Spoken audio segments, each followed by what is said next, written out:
Sucesso não ocorre por acaso. É simples, mas não é fácil. O que eu vou discutir com você hoje é a diferença que faz a diferença entre um indivíduo bem-sucedido e um indivíduo que batalha e não consegue o que quer na vida. Para fazermos isso, eu vou começar definindo o que é sucesso. Sucesso é conseguir o que você quer, o que é diferente de felicidade. Felicidade é querer o que você conseguiu. Para você ser feliz, você não precisa de mais nada. É só aceitar o que você tem. Isso não lhe impede de continuar almejando outras coisas na vida.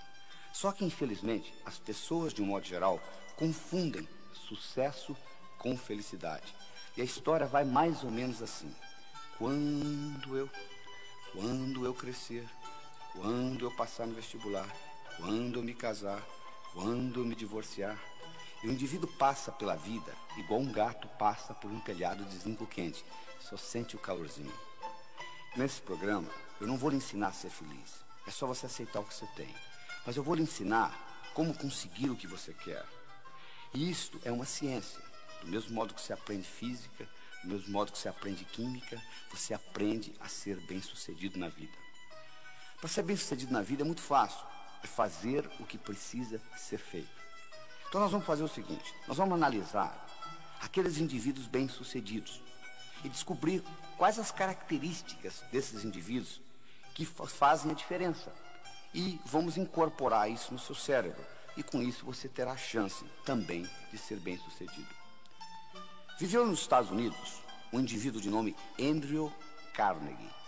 O senhor Andrew Carnegie nasceu na Escócia. Ele era, na época dele, provavelmente o homem mais rico do mundo. Ele trabalhava no mundo do aço.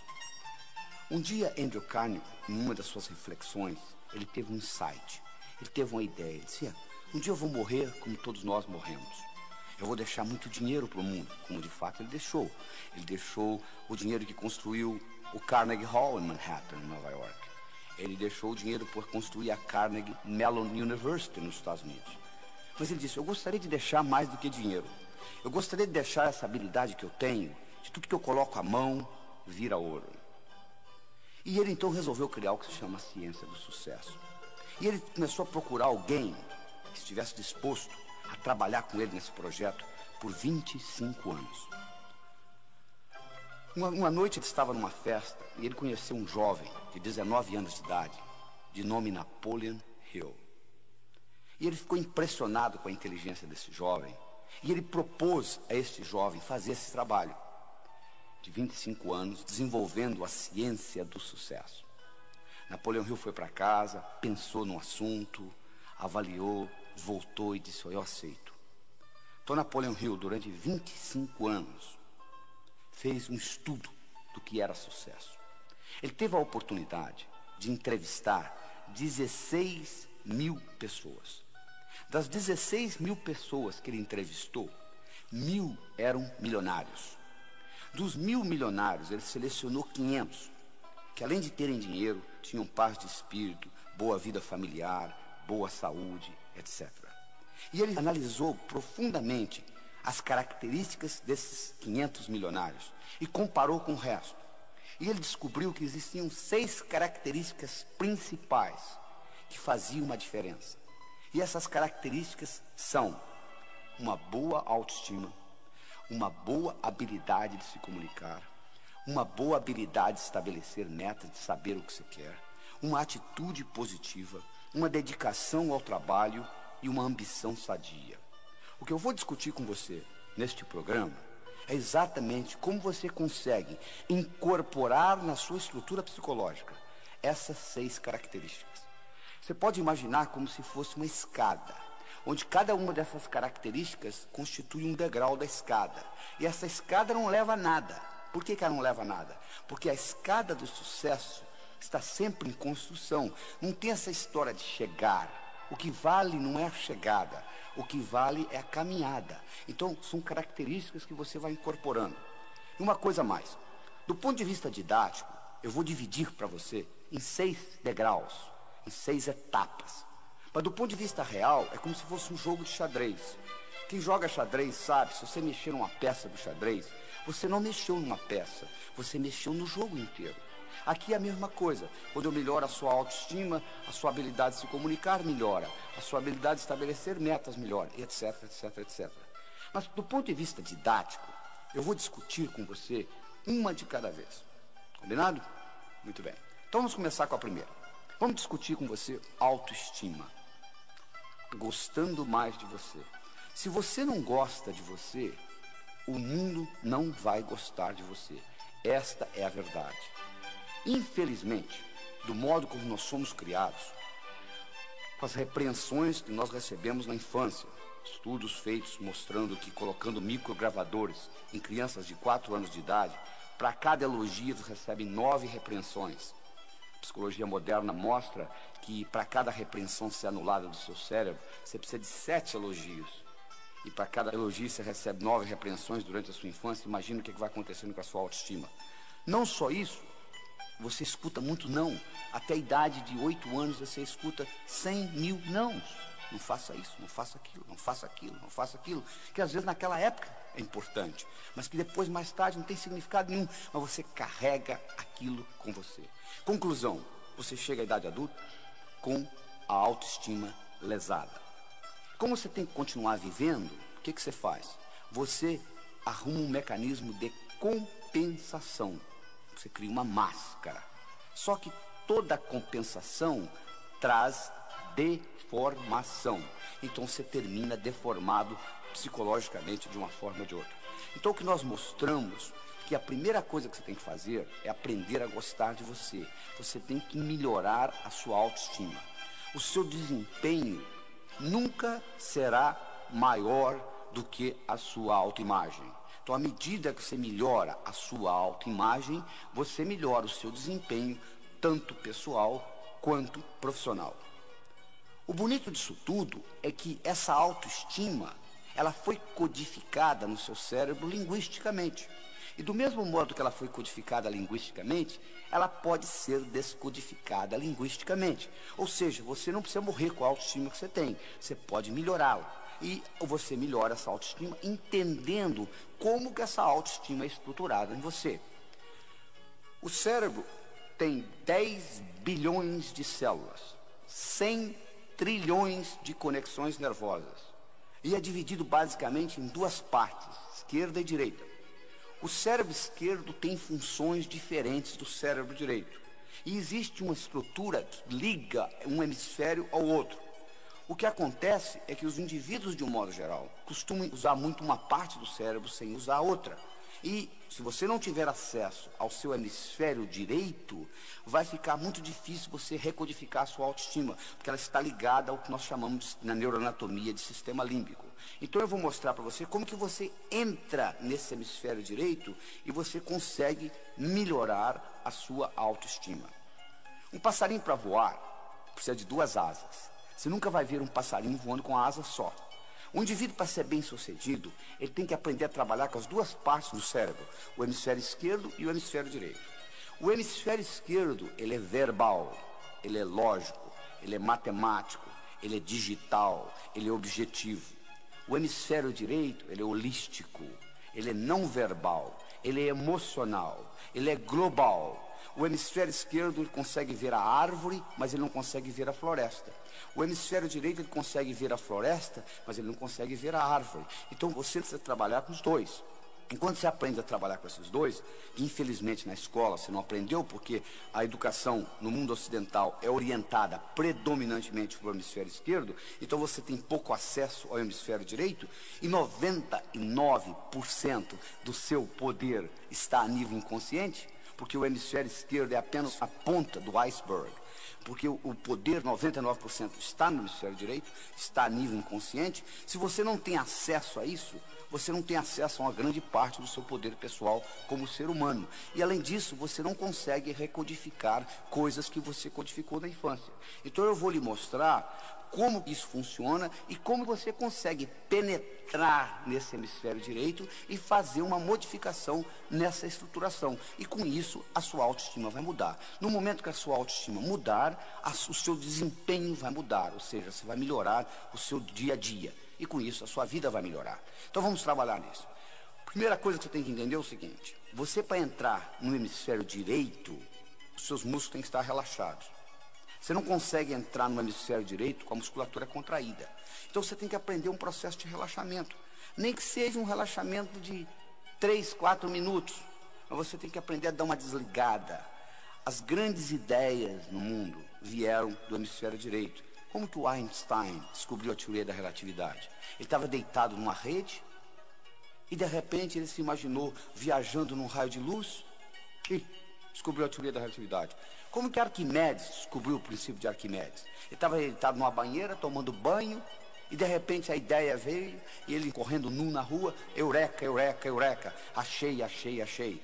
Porque o jeito como Arquimedes descobriu o princípio de Arquimedes é porque ele trabalhava para um rei, e o rei deu a ele a incumbência de descobrir se a coroa que o rei tinha ganho de presente era uma coroa totalmente de ouro, ou se tinha prata misturada, mas ele tinha que descobrir isso sem destruir a coroa.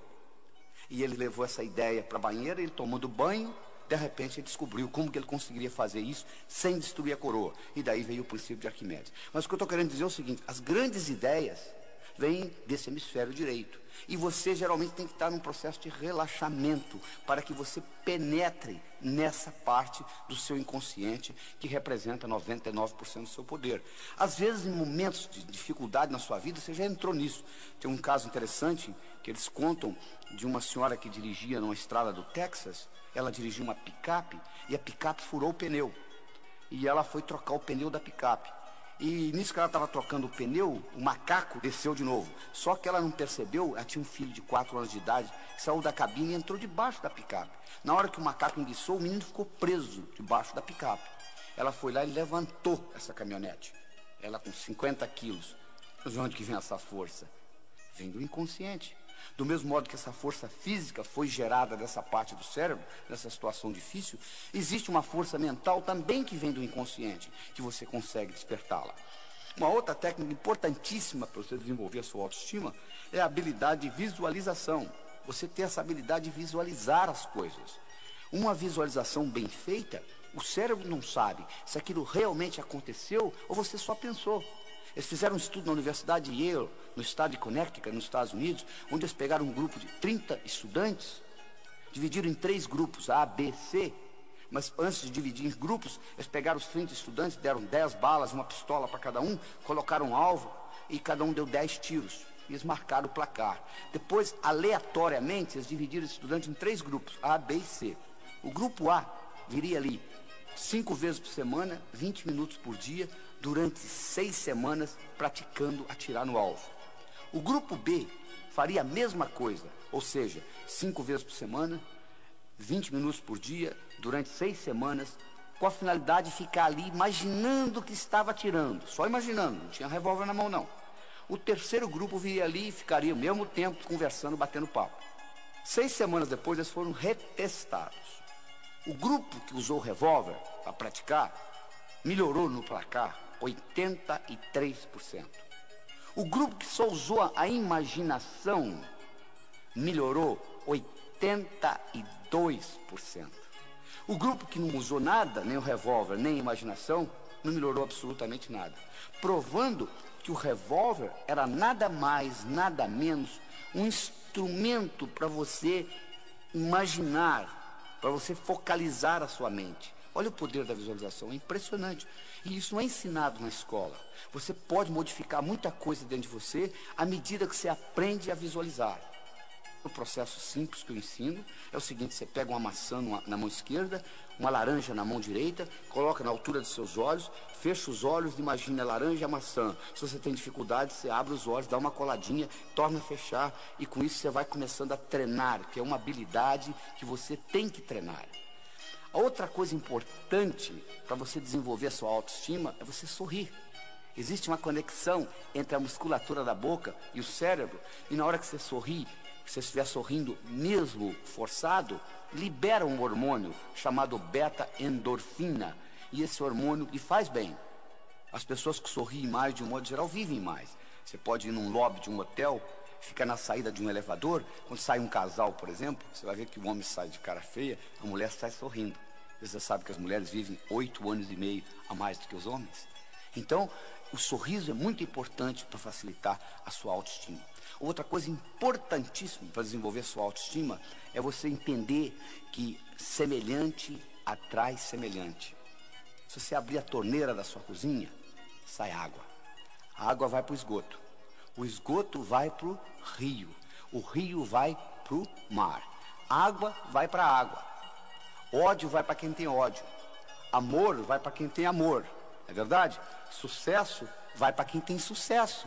Não é verdade? Sucesso vai para quem tem sucesso. Então é importante, de vez em quando, você parar e você começar a analisar o seguinte: quais foram os grandes sucessos que eu tive na minha vida? O que eu fiz até hoje de importante? E no momento que você começa a se concentrar naquilo que você fez de importante, você vai perceber o seguinte, que trazendo aquela imagem para o seu cérebro de sucesso, aquilo vai atrair mais sucesso. Interessante, né? Aquilo vai atrair mais sucesso. Semelhantes atrai semelhantes. Outra coisa importante para você desenvolver a sua autoestima é você ter essa habilidade de entender que falha faz parte do processo. Como é que você aprendeu a andar? Você levantou, caiu, levantou, caiu, levantou, caiu, até que um dia você andou, não é verdade? Então, tudo que você vai fazer na vida, entre a sua realidade e a sua visão, vai ter etapas. Essas etapas, às vezes você não vai fazê-las certas da primeira vez. Mas não existe o errado, existem etapas. Conta-se que uma vez um amigo do Thomas Edison estava conversando com ele e disse: "Ô Thomas, eu não entendo o que você faz. Você já testou 10.000 substâncias e elas não funcionaram para você criar essa lâmpada incandescente que você está criando. Por que você não desiste? Já errou 10.000 vezes. Thomas Edison: "Não, você está enganado. Eu não errei 10.000 vezes. Eu excluí 10.000 coisas que não funcionam.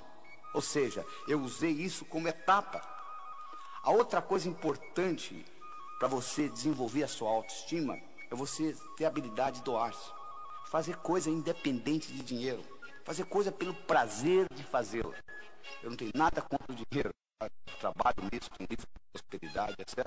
Mas eu acho que você tem que fazer as coisas na vida, às vezes, independente do interesse financeiro.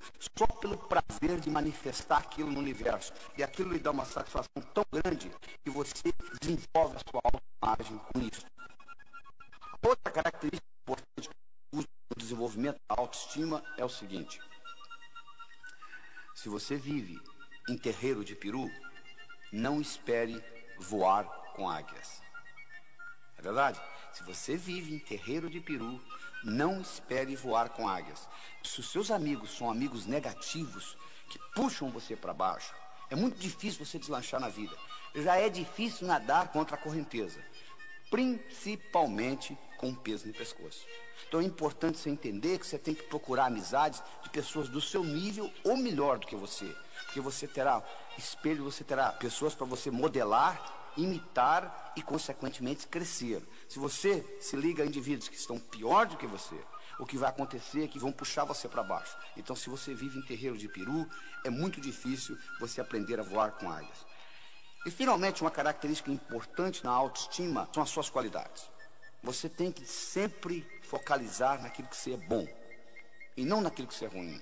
Se você tem 1,70 m, você nunca vai ser um excelente jogador de basquete.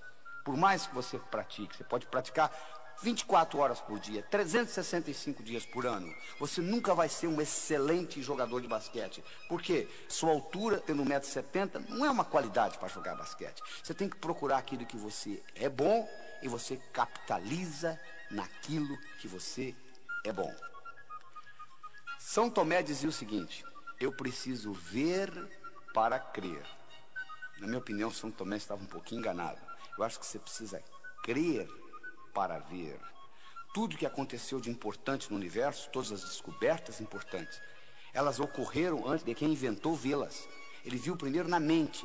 Então, se você tem que ver para crer, pouca coisa vai acontecer na sua vida, que você tem que sempre presenciá-la primeiro para depois imitá-la. Você já pensou se todo brasileiro tivesse essa atitude? Eu só acredito que a crise brasileira vai passar o dia que ela passar. E todo mundo falasse do mesmo jeito, todo mundo ia ficar de braço cruzado, esperando essa crise passar. É verdade?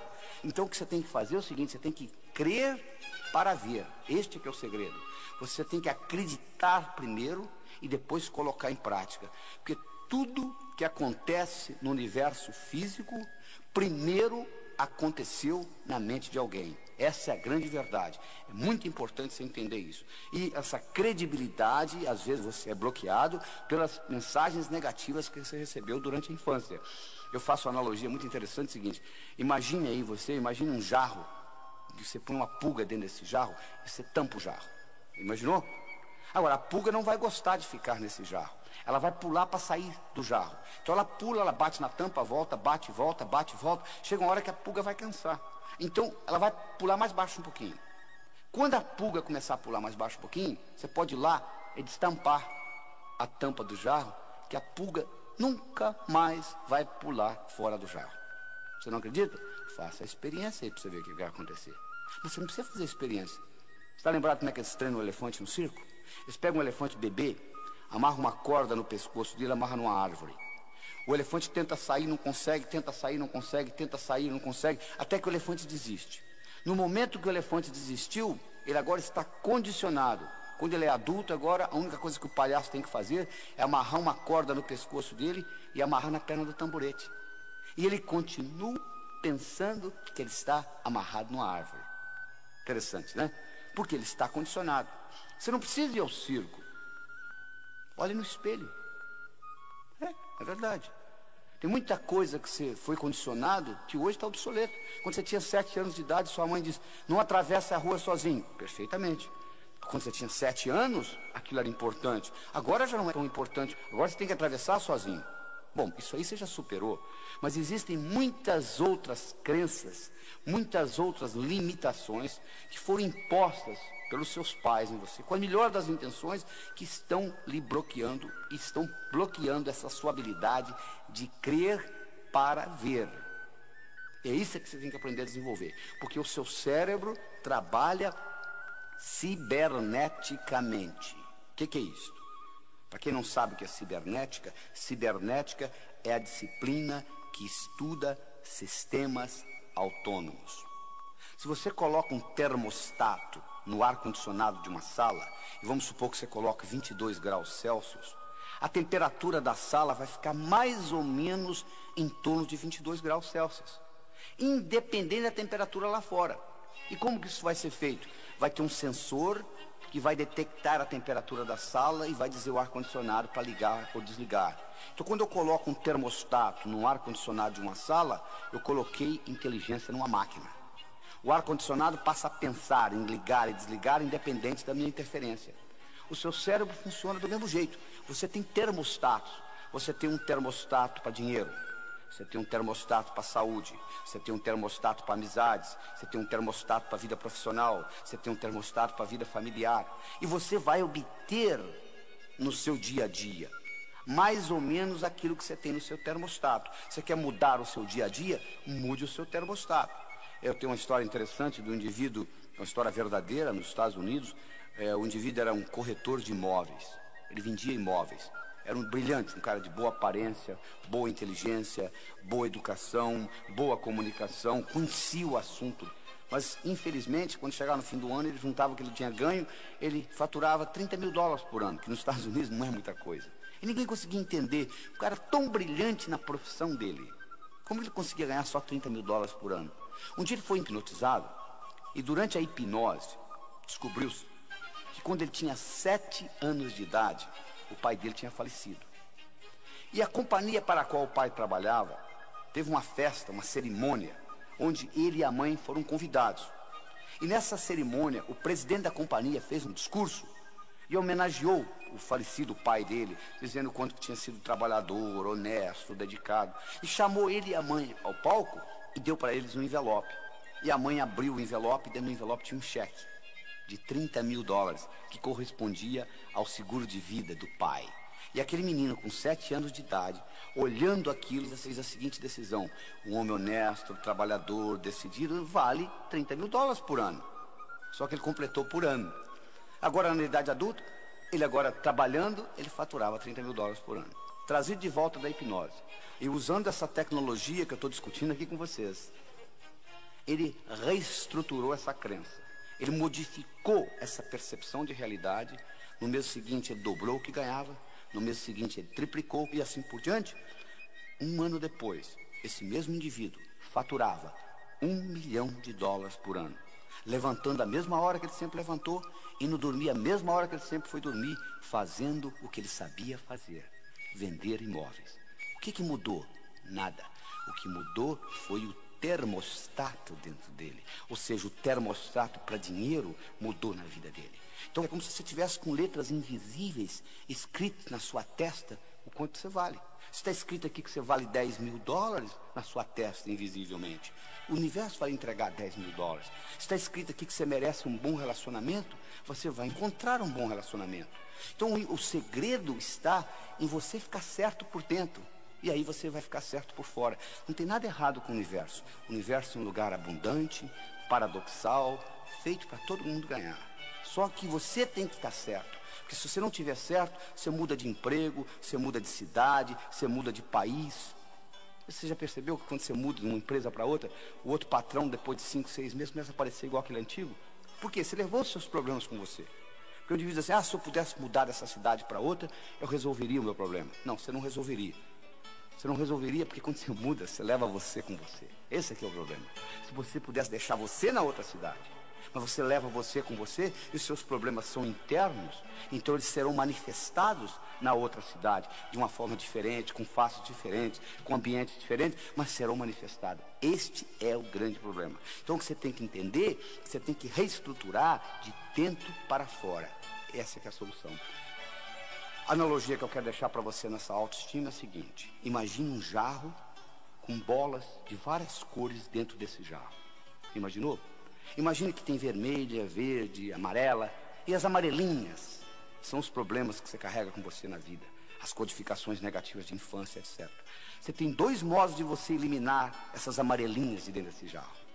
Uma delas, você vai lá e tira uma por uma das amarelinhas. Você pode fazer isso na psicoterapia, etc. A outra é você começar a colocar bolas vermelhas, verdes, bolas de outras cores dentro desse jarro, sob pressão, e automaticamente as amarelinhas serão eliminadas. Isso é um jeito de fazê-lo.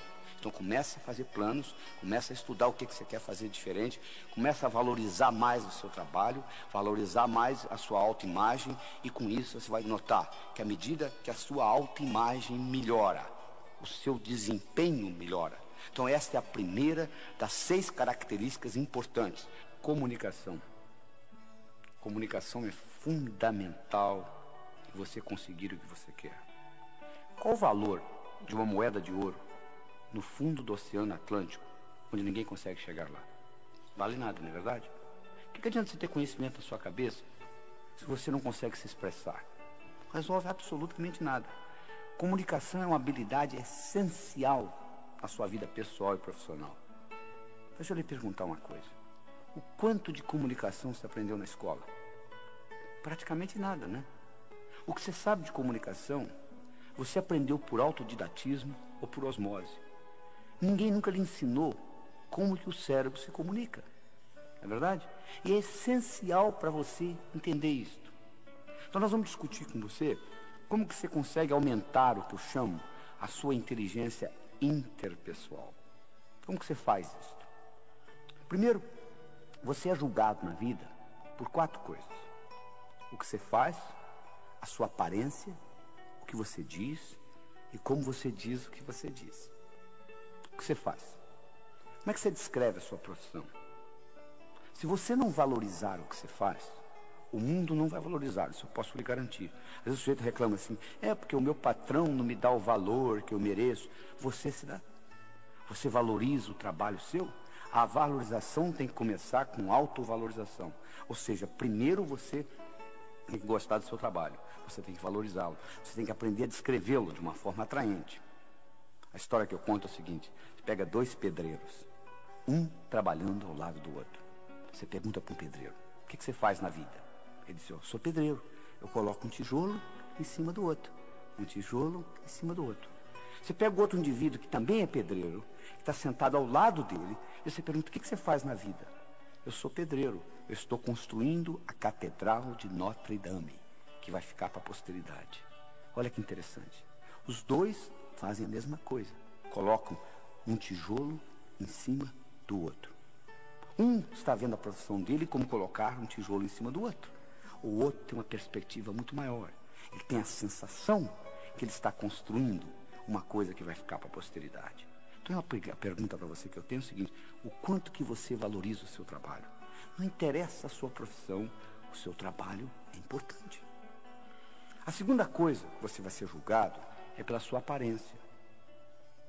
Você já imaginou se você encontrasse um indivíduo, se fosse num curso, fazer um curso sobre sucesso, e você encontrasse lá um indivíduo de jeans, furado no joelho, tênis desamarrado, camiseta, uma tatuagem no braço, mascando chiclete?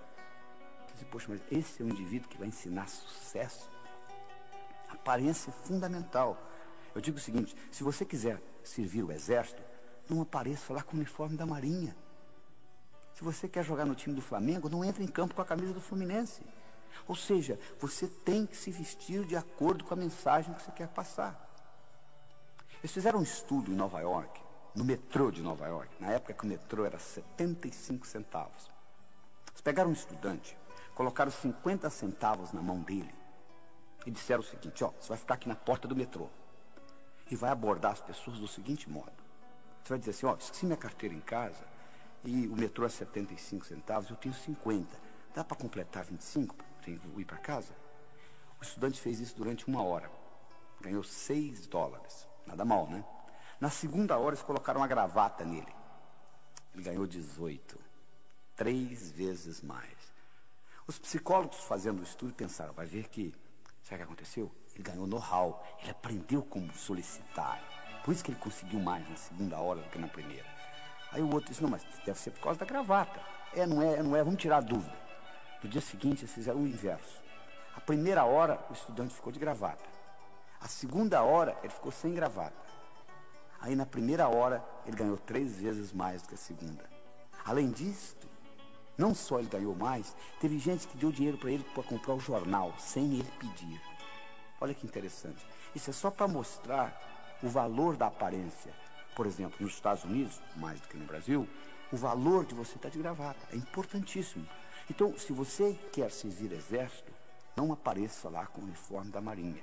É importante você cuidar da sua aparência. Então, a primeira coisa que é importante é você saber descrever bem o que você faz, valorizar o seu trabalho. A segunda coisa importante é a sua aparência, quer dizer, você tem uma aparência que é agradável. A terceira coisa importante é o que você diz. É importante o que você diz, porque você vai expressar a sua inteligência. Se você não está certo de uma coisa, fique calado. Porque enquanto você estiver calado, eles não sabem se você é inteligente ou não. Mas no momento que você falar besteira, eles vão detectar imediatamente que você não é tão brilhante naquele assunto. Então, se você não sabe, escute. Por isso nós temos 2 ouvidos e uma boca só. Porque nós somos construídos para escutar mais do que falar. E ainda tem mais. Toda vez que você fala, a sua pressão aumenta, sabia? Toda vez que você escuta, a sua pressão diminui. Então existe um reflexo cardiovascular entre você falar e ouvir. Quando você fala, a pressão sobe. Quando você escuta, a pressão desce. Então, escutando, não só você está fazendo bem para o seu corpo, porque você está com a pressão diminuída, como também você está aprendendo, um jeito de você aprender. E quarta característica, não só o que você fala, mas como você fala. Eu poderia trazer alguém aqui que fizesse essa apresentação do mesmo jeito que eu estou fazendo, usando o mesmo vocabulário. A apresentação poderia ser muito melhor ou muito pior, porque não é só o que eu falo que está sendo contado aqui, é como eu falo, que ênfase que eu dou às palavras, de que modo que eu coloco a energia, isso tudo conta. Vou provar isso para vocês. Escute essa frase. Eu não disse que ele roubou o dinheiro. Eu não disse que ele roubou o dinheiro. Quem foi que disse? Eu não disse que ele roubou o dinheiro. Como que você se expressou? Eu não disse que ele roubou o dinheiro. Quem foi que roubou? Eu não disse que ele roubou o dinheiro. Como que ele conseguiu? Eu não disse que ele roubou o dinheiro. O que foi então que ele roubou? Olha só, a mesma frase tem 5 significados diferentes, dependendo de onde você coloca a ênfase. Não é verdade? Às vezes tem briga de marido e mulher, a mulher pergunta para o marido: bem, você está com raiva? Não! O que você acha? Não é só o que você diz que conta, mas como você diz. Então são essas 4 características importantes na sua comunicação. O modo que você expressa e valoriza a sua profissão, como é que você apresenta o que você faz, a sua aparência, o que você diz e como você diz. E como você diz tem muito a ver com o movimento dos olhos. Através do movimento dos olhos, você pode se tornar mais inteligente, mais criativo, melhorar a sua memória, melhorar a sua comunicação e até a sua vida sexual, através do movimento dos olhos. Você pode movimentar seus olhos em 9 posições diferentes. Você pode olhar para cima, para a esquerda, para o centro, para a direita. Você pode olhar na horizontal, para a esquerda, para o centro, para a direita. Você pode olhar para baixo, para a esquerda, para o centro, para a direita. Vou repetir aí, olha só. Você pode olhar para cima, para a esquerda, para o centro, para a direita. Você pode olhar na horizontal, para a esquerda, para o centro, para a direita. Você pode olhar para baixo, para a esquerda, para o centro, para a direita. Vamos esquecer as posições centrais, que não tem nada a ver com essa nossa apresentação aqui de hoje. Sobram 6 posições. Você pode olhar para cima, para a esquerda, para a direita. Você pode olhar na horizontal, para a esquerda, para a direita. Você pode olhar para baixo, para a esquerda, para a direita. De acordo com a posição do olho, você vai ativar áreas diferentes dentro do seu cérebro. É verdade. Vamos explicar isso melhor. O abecedário do pensamento tem 3 letras. O que é isso? É o seguinte: todo pensamento que você tem, por mais simples ou complexo que ele seja, ele pode ser desmembrado em 3 componentes, que eu chamo de letras do pensamento: imagem, som e sentimento. Vou provar isso para você. Recorde alguma coisa agradável que ocorreu no seu passado. Então, olha aí, veio uma imagem no seu cérebro, com ou sem sons, dependendo do que aconteceu lá, o barulho do mar, o vento, ou a música, ou alguém conversando, não é verdade? E a sensação é agradável, porque eu solicitei um evento agradável. Todo o pensamento, por mais simples ou complexo, você pode desmembrá-lo em imagem, som e sentimento. É assim que o cérebro trabalha. Ora, o interessante é que através do movimento dos olhos, você consegue perceber se a pessoa dentro do cérebro está trabalhando com imagem, com som ou com sentimento, naquele momento. Então, quando eu olho para os seus olhos, eu não sei o que você está pensando, mas eu sei como que você está pensando. Ou seja, com imagem, som ou sentimento. Olha que interessante. Se você olha para cima, você está trabalhando com imagens dentro do seu cérebro. Vou fazer um teste, olha só. Qual foi a cor da blusa ou da camisa que você usou antes de ontem? Tente recordar da cor da blusa ou da camisa que você usou antes de ontem. Você percebe, olha como é que seu olho subiu, olha aí, que interessante. Na hora que você faz essa pergunta para o seu cérebro, você percebe que seu olho sobe. Sobe por quê? Porque você vai ter acesso à cor da camisa através de imagem. Então o seu olho vai subir. Se o seu olho sobe para a esquerda, você está lembrando coisas que você já sabe. Se o seu olho sobe para a direita, você está criando coisas novas no seu cérebro. Presta atenção nisso que eu vou falar. Pense num elefante roxo, de cauda vermelha e orelhas amarelas. Elefante roxo, de cauda vermelha e orelhas amarelas. Olha o que acontece com o seu olho quando você começa a visualizar. A tendência é ele subir para cima, para a direita. Porque você nunca viu um elefante com essa cor. Você tem que criar isto no seu cérebro.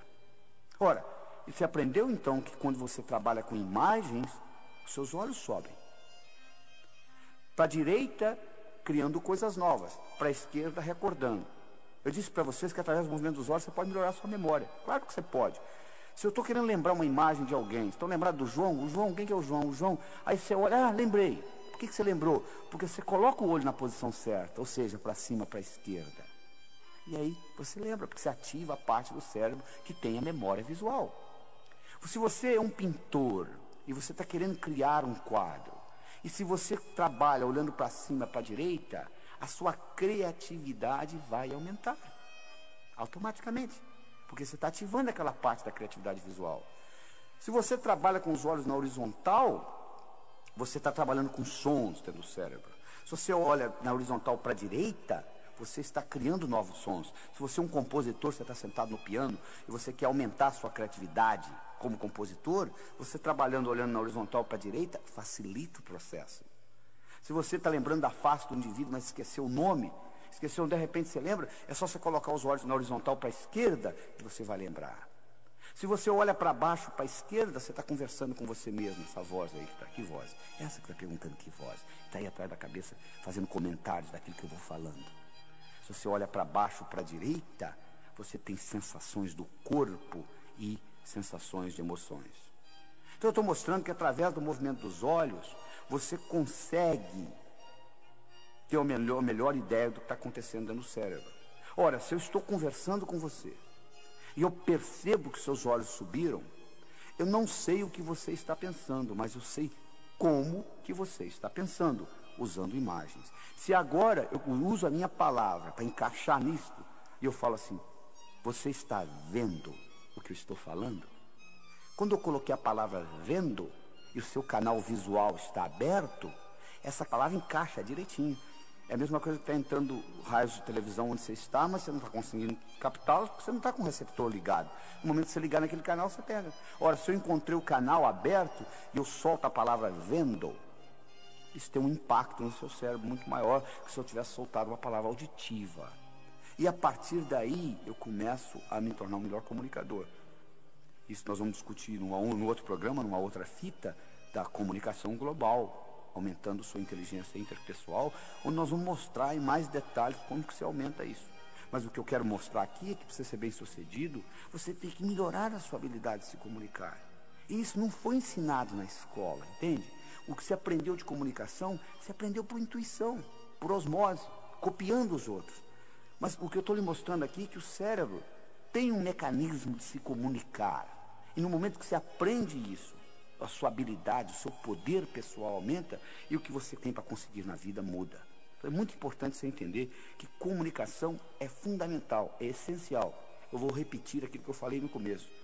Qual o valor de uma moeda de ouro no fundo do Oceano Atlântico, onde ninguém chega lá? Não adianta nada. Não adianta você ter conhecimentos brilhantes dentro do seu cérebro se você não consegue se comunicar com o mundo. Não é verdade?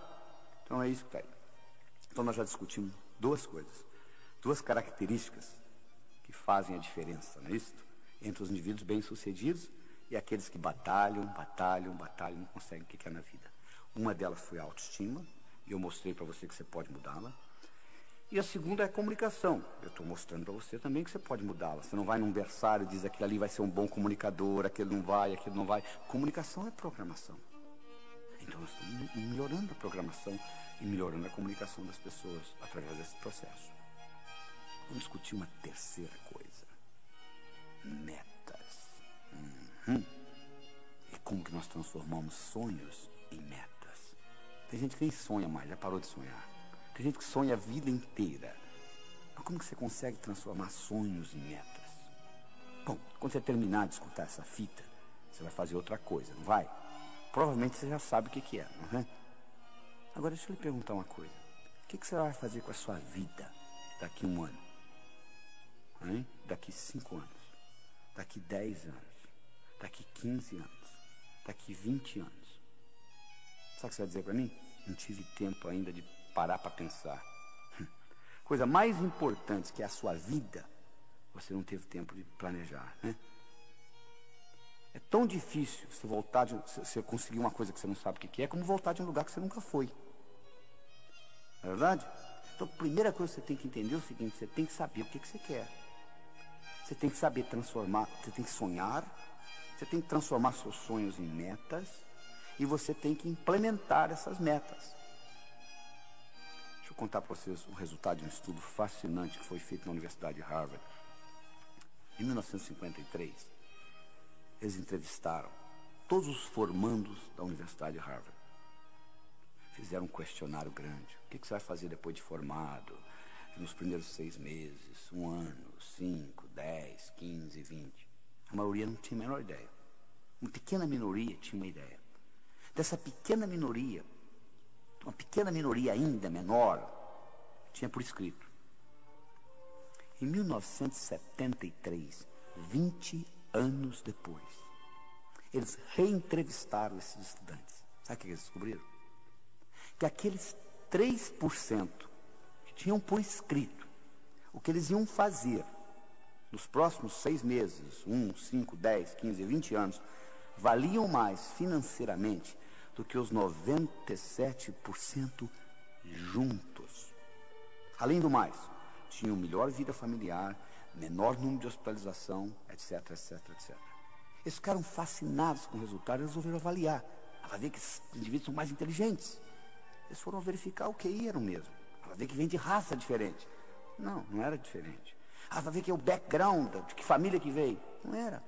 A única diferença que fazia a diferença é que aqueles indivíduos tinham por escrito o que eles iam fazer nos próximos 6 meses, 1, 5, 10, 15, 20. Você tem por escrito? Não, né? Pois é, deixa eu lhe ajudar nessa então, tá? Porque se você falhar em planejar, meu amigo, você está planejando em falhar. Tá bom? Então vamos discutir algumas das metas que você pode criar para você, tá bom? Você pode criar, por exemplo, uma meta física. É importante você ter um corpo sadio. Isso é fundamental na sua vida. Porque a mente não está só dentro do cérebro. A mente está no corpo inteiro. Não tem jeito de você ter uma mente sadia com um corpo doente. Então é importante você ter meta física. Mas tem gente que só tem meta física. Você vê um indivíduo que faz 8 horas de musculação e fica com um físico enorme andando na rua. E quando chega aos 50 anos entra em profunda depressão porque a musculatura começa a atrofiar. Ou seja, eles colocaram o ego todo no músculo. É importante você ter um corpo sadio, mas você não pode colocar todos os seus ovos na mesma cesta, porque alguém vem, carrega a cesta e leva. Então, é importante você ter meta física, claro que é, mas não é só meta física que você tem que concentrar. É importante você ter meta financeira? Claro, nós vivemos num mundo material. Dinheiro só não é importante para quem não precisa. Porque você precisando, ele é importante. É importante você ter dinheiro, porque aí você vai se preocupar com coisas mais importantes na vida. Mas enquanto você não tiver dinheiro, dinheiro vai ser uma coisa importante para você. É importante você ter meta financeira. Mas você já percebeu que tem gente que só tem meta financeira? É capaz de matar os outros para ganhar dinheiro? Então, é um desequilíbrio. A terceira coisa importante é ter gente que só tem meta espiritual. É importante você ter meta espiritual? Claro que é. Nós vivemos num mundo material. Eu tenho pessoas que vêm aos meus cursos assim, doutor Laí, o senhor ensina viagem astral? Fala, meu amigo, você não aprendeu ainda a viver aqui, como é que você quer viajar? Primeiro aprenda a viver o que você vem fazer aqui. Depois da sua morte, você vai viajar astralmente, 24 horas por dia, tempo integral, poxa. Aprenda primeiro a viver o dia a dia. Aprenda a respeitar os outros. Aprenda a ter seu esquema. Aprenda a produzir. Aprenda a fazer as coisas com excelência, para você não ficar repetindo nada. Primeiro você aprende isto, depois você vai pensar em viajar astralmente. Porque você veio aqui para viver uma vida material também. Você não pode só ficar com metas espirituais. Tem gente que só tem meta social. Qual é a próxima festa que eu vou? Qual é a próxima festa? Qual é a próxima festa? É importante você ter uma vida social, mas se você fica só nisso que está aí, fica muito difícil. É importante você ter uma vida profissional, uma meta profissional. Fundamental. Mas se você só tem meta profissional, você infarta aos 40, não sabe por quê. Os seus filhos crescem, você nem tem oportunidade de brincar com eles. Então você tem que equilibrar tudo isso. É importante você ter uma meta familiar. Nossos filhos são muito importantes. Tão importantes quanto a gente. Nem mais, nem menos. Importante você entender isso. Nos Estados Unidos existe uma síndrome chamada síndrome do ninho vazio. O que é isso? É a mãe de família que se dedica a vida inteira aos filhos. Faz mais nada, só se dedicando aos filhos. Os filhos crescem, vão embora como nós fomos, e elas entram em profunda depressão. Por quê? Colocaram todos os ovos numa mesma cesta. A cesta foi embora. É importante você ter uma meta familiar? Mas faça outras coisas além de cuidar de filhos. Porque os filhos vão crescer, vão embora. E você vai ficar. Então é importante que você tenha outras atividades, outros interesses na vida. Fundamental que você entenda isso. Fundamental. A outra meta que você tem que equilibrar é a meta mental. Tem gente que eu conheço que conhece a enciclopédia britânica de capa a capa. Você pergunta, você fez alguma coisa com esse conhecimento? Por enquanto, nada. O que adianta, então? Sir Francis Bacon dizia, conhecimento é poder. Na minha opinião, ele estava enganado. Conhecimento é poder em potencial. Conhecimento só se torna poder quando passa do campo do pensar para o campo do agir. É importante você ter meta mental? Mas só planejar não adianta. Você tem que colocar em prática. E para colocar em prática, um dos grandes segredos é o seguinte: como que eu transformo um sonho numa meta? Você, para transformar um sonho numa meta, a primeira coisa que você tem que fazer é colocar uma data. Tudo aquilo que você coloca na categoria de algum dia não vai acontecer. Aquele livro que você comprou há 4 anos atrás, que está lá na sua prateleira empoeirado, você diz assim: algum dia eu vou lê-lo. Você percebeu que você nunca achou tempo para lê-lo? Por quê? Você colocou na categoria de algum dia. O seu cérebro diz: tá bom, o dia que algum dia chegar, a gente lê. A gente vai ler. Mas acontece que não existe algum dia no calendário. Você quer que uma coisa ocorra na sua vida? Coloca uma data. Coloca uma data, porque na hora que você falasse assim: até o fim da semana que vem eu vou ler esse livro, o seu cérebro acharia tempo para ler o livro. Como você colocou na categoria de algum dia, não vai acontecer. Tem gente que diz assim: pois é, algum dia eu vou abrir a minha própria empresa. Coloque uma data. Coloque uma data nisso.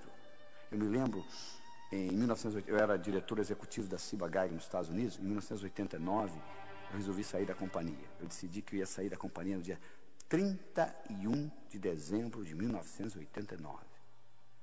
Dia 6 de julho, que era dia do meu aniversário, de 89, eu declarei internacionalmente para todas as companhias que eu viajava no mundo inteiro pela Ciba Geigy, eu declarei o seguinte: no dia 31 de dezembro estarei saindo da companhia. E espalhei para todo mundo, para não ter jeito. Quando chegou o dia 31 de dezembro, eu não tinha escolha, eu tinha que sair mesmo, porque senão minha moral ia ficar muito baixa, porque eu tinha falado para todo mundo que eu ia sair.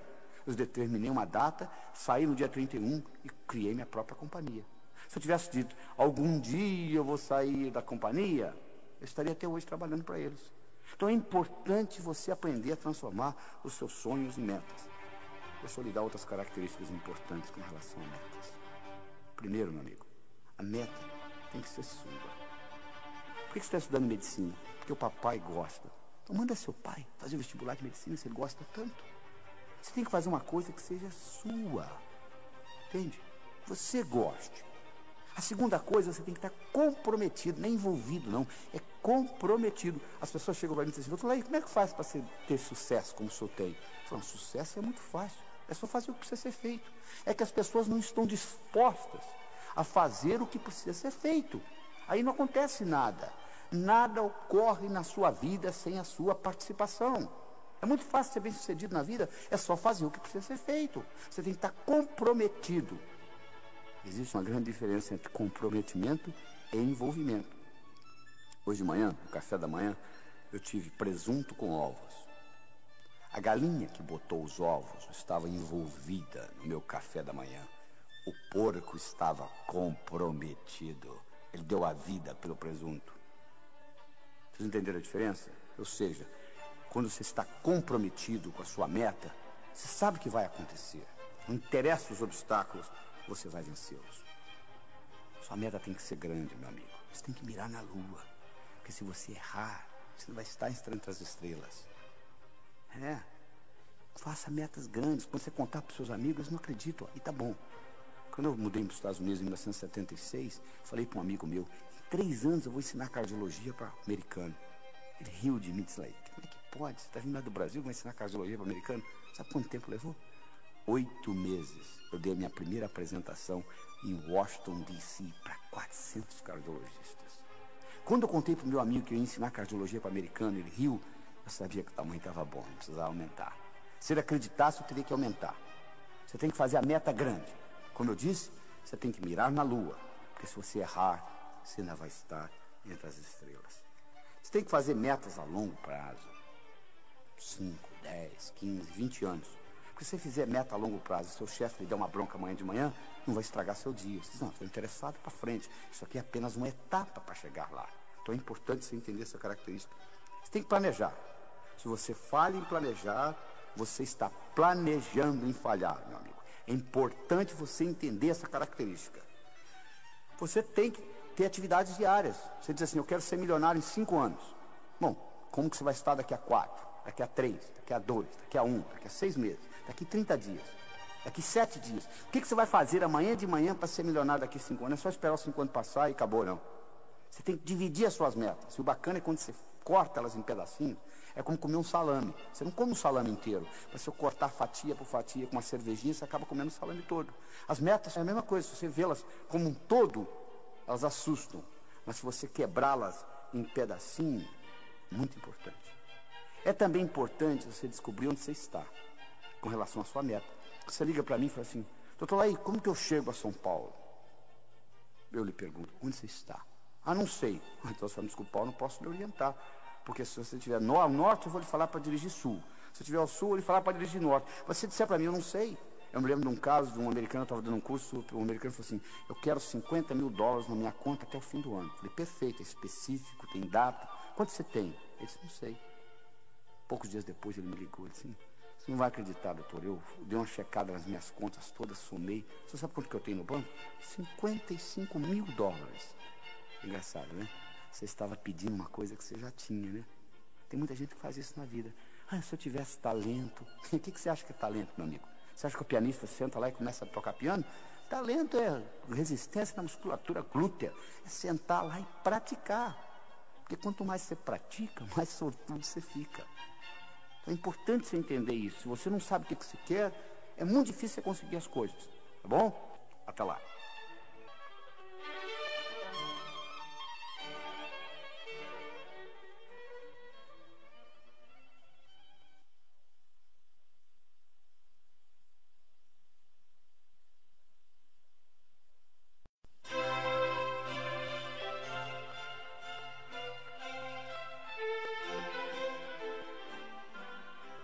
Pois é, então, vamos continuar a nossa discussão sobre sucesso, né? Já discutimos com vocês autoestima, discutimos comunicação e discutimos a habilidade de estabelecer metas. Muito importante, metas, né? É importante também se focalizar naquilo que você quer, não naquilo que você não quer. As pessoas, de modo geral, ficam focalizadas no que não querem. Você pergunta para a pessoa: o que você quer na vida? Bom, eu não quero câncer, eu não quero pobreza. Eu não estou perguntando o que você não quer. Eu quero saber o que você quer. Se você se concentra naquilo que você não quer, ao invés de se concentrar naquilo que você quer, é como se você estivesse dirigindo um carro, olhando pelo retrovisor. Você sabe de onde você está vindo, mas você não sabe para onde você está indo. Vou repetir esta, tá? Se você se concentra naquilo que você não quer, ao invés de se concentrar naquilo que você quer, é como se você estivesse dirigindo um carro, olhando pelo retrovisor. Você sabe de onde você está vindo, você não sabe para onde você está indo. Esse é o problema. Muito bem. Nós agora vamos discutir a quarta característica do que Napoleon Hill encontrou naqueles 500 milionários. E essa característica é a atitude. A atitude que você tem com relação às coisas. Se eu lhe apresento um copo pela metade de água, você pode vê-lo metade cheio ou metade vazio. O copo está pela metade. Você pode enfatizar no que tem ou no que está faltando. Os indivíduos bem-sucedidos, de um modo geral, eles têm a tendência de ter o foco naquilo que tem, não naquilo que está faltando. Ou seja, eles têm uma atitude positiva. Para você entender isso bem, você tem que entender que o que conta não é o que acontece, mas sim como você responde ao que acontece. Isso é que conta. É importante você entender isso. Deixa eu dar um exemplo pessoal meu para você entender melhor. Meu pai faleceu quando eu tinha 16 anos de idade.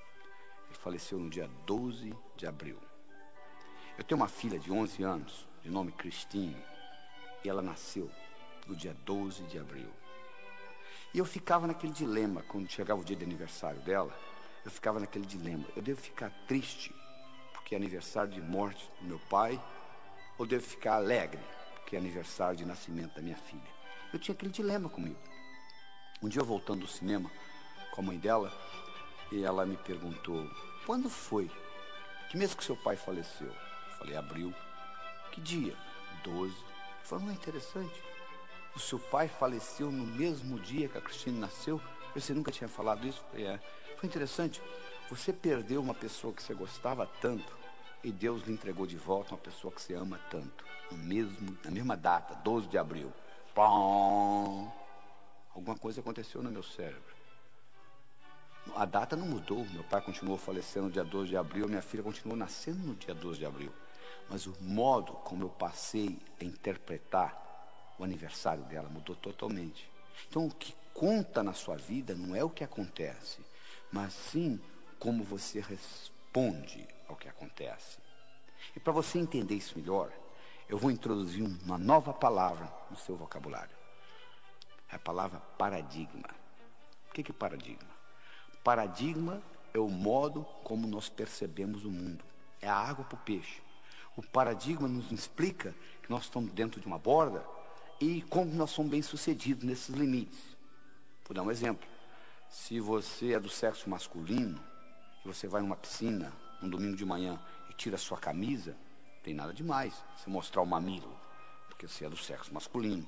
Mas uma pessoa do sexo feminino e você vai numa piscina no domingo de manhã, você tira o sutiã e fica topless, vai ser um absurdo. Como que pode? Mas qual o problema?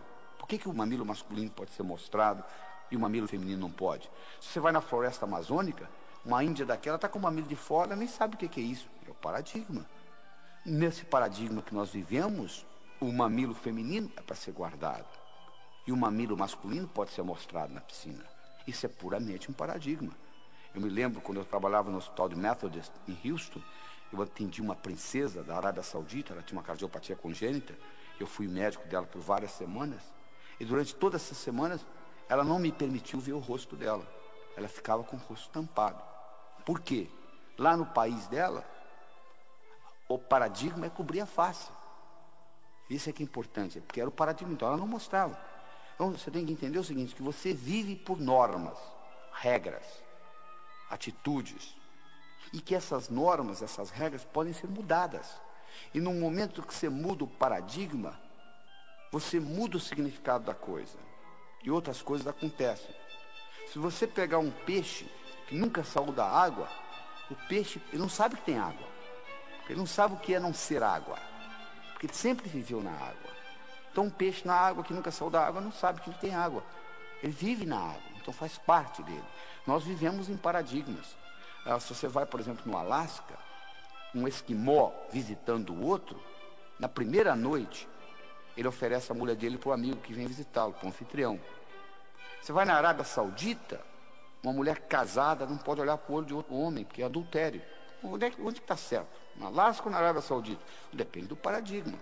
O que não dá certo é você sair do Alasca e querer usar esse paradigma na Arábia Saudita. Eles vão lhe cortar a mão e outras coisas. Então, o importante é você entender que você vive a sua vida em paradigmas. E quando um novo paradigma é apresentado, uma nova ideia é apresentada, ela primeiro aparece como ridícula. Isso é besteira, isso é coisa de louco. Você imaginou, por exemplo, quando a máquina de escrever apareceu? A secretária que era boa para escrever rapidamente, fazia taquigrafia, ela dizia para o patrão, mas que besteira, olha aí, para que máquina, olha como que eu faço isso rápido. Bom, a máquina foi evoluindo, passou na frente dela. Quando o Henry Ford lançou nos Estados Unidos o modelo T, aquele carrinho pretinho, os indivíduos que tinham carruagens, eles olhavam aquilo e diziam, não sei porque esse pessoal compra esses carros, olha aí, olha que coisa, a velocidade que isso anda aqui, eu na minha carruagem, eu ando muito mais rápido. Ora, no começo era assim, à medida que o tempo foi passando, a velocidade do carro foi aumentando, e chegou a um ponto que não dava mais. Não é verdade? Pois é, então isso é uma mudança de paradigma. Você tem que levar isso em consideração. Um indivíduo de nome Thomas Kuhn, K-U-H-N. O Dr. Kuhn foi professor da Universidade de Harvard. E ele fez um estudo dos últimos 400 anos de ciência. E ele mostrou uma coisa fascinante. Ele mostrou que os próprios cientistas vivem em paradigmas. Que quando um cientista descobre um dado que não encaixa no paradigma dele, das duas uma, ou ele é incapaz de perceber o dado, ou ele manipula até encaixar no paradigma dele. Então ciência é nada mais, nada menos do que uma expressão de paradigmas. O Albert Einstein, ele nunca usou a palavra paradigma. Ele tem uma frase famosa que ele diz o seguinte: Os problemas importantes não podem ser resolvidos no mesmo nível de pensamento que eles foram criados. Olha que interessante. Os problemas importantes não podem ser resolvidos no mesmo nível de pensamento que eles foram criados. Ou seja, exige uma mudança de paradigma para que isso ocorra. Deixa eu mostrar para vocês um paradigma em ação. Você vai ter que ter uma boa habilidade de visualização para seguir o que eu vou falar. Imagine o seguinte: 3, 6, 9 pontos, expostos como se fosse num quadrado, onde eles estão no canto, no meio, no outro canto do quadrado, em cima, no meio e embaixo. 3, 6, 9 pontos. Agora pega um lápis e com 4 linhas retas, tenta passar por esses pontos. Vê se você consegue. Só com 4 linhas retas, sem tirar o lápis do papel e sem passar pela mesma linha 2 vezes. Você vai ver que sempre sobra um, olha aí. Sempre sobra um, sempre sobra um. A não ser que você saia do quadrado. Que quadrado? Você que criou o quadrado. Se você vai lá embaixo, se você está tendo dificuldade em visualizar, você pode passar lá na livraria e abrir o Sucesso Não Ocorre Por Acaso, porque eu tenho essa explicação lá no livro. Você vai ver o seguinte, que agora você consegue, interessante. Antes você não conseguia. De repente, quando você muda o paradigma, você consegue. Na vida é a mesma coisa. Às vezes você não está conseguindo fazer dentro do paradigma que você vive. Você muda o paradigma, isso ocorre. Então deixa eu lhe ensinar como é que você muda o paradigma. Vamos pegar o seguinte, vamos pegar uma coisa interessante. Vamos fazer uma hierarquia de ideias aqui, tá bom? Olha só. Pega a palavra transporte. Tá? Bom, transporte. Como é que você pode ter transporte? De carro, de navio, de avião, de trem. Não é verdade? Pega a palavra carro. Como é que você pode? Ó, você tem Volkswagen, você tem Ford, tem Chevrolet. Vamos pegar Ford. A Ford, você tem vários carros. Você tem Del Rey, você tem um carro chamado Taurus. Ó, pega o carro Taurus, por exemplo, que é o melhor carro que a Ford tem. Você pega o carro Taurus, você pode olhar a parte mecânica dele, você pode olhar a lataria e etc. Estão sentindo? Ó, transporte, carro, Ford, Taurus, lataria, etc. Deixa eu lhe perguntar uma coisa. Se eu fosse para lhe oferecer um emprego, o que você gostaria de ser chefe? Você gostaria de ser chefe da lataria do Taurus ou do Taurus como um todo? Você dizia, claro que eu quero ser chefe do Taurus como um todo. O que você gostaria de ser chefe, do Taurus ou você gostaria de ser chefe da Ford? Ah, claro que é da Ford. O que você gostaria de ser chefe? Da Ford ou você gostaria de ser chefe de carros? Ah, claro que é de carros. Eu ia mandar na Ford, na Volkswagen, na BMW, etc. O que você gostaria de ser chefe? De carros ou de transportes? Claro que é de transporte. Você ia mandar em navio, avião, trem. Olha que interessante. Há uma hierarquia de ideias. Ora, se eu estou tendo um problema com carros, vamos supor que eu estou tendo um problema com carros em São Paulo. Está demais. Então eu tenho um problema com carros. Como que eu resolvo o problema? Só se eu mudar o paradigma. Como que eu mudo o paradigma? Eu faço a seguinte pergunta. Com que finalidade que existe carro? Transporte. Olha, já mudei hierarquicamente para a coisa de cima, para o nível superior. Que outros exemplos eu tenho de transporte? O trem, metrô. Ah, metrô. Então vamos resolver o problema com o metrô. Olha, para eu colocar metrô em São Paulo, o que eu fiz? Eu peguei carros, eu subi hierarquicamente, eu vi a coisa de um ângulo diferente, eu fui acima no paradigma, eu desci pelo outro lado. Interessante. Será que isso me ajuda no dia a dia? Claro que ajuda. Observe esta. Você está brigando com a sua esposa, discutindo com ela sobre a educação dos seus filhos. E vocês estão naquela discussão ferrenha. Agora, se você pergunta para ela assim, qual é a finalidade de você discutir desse jeito?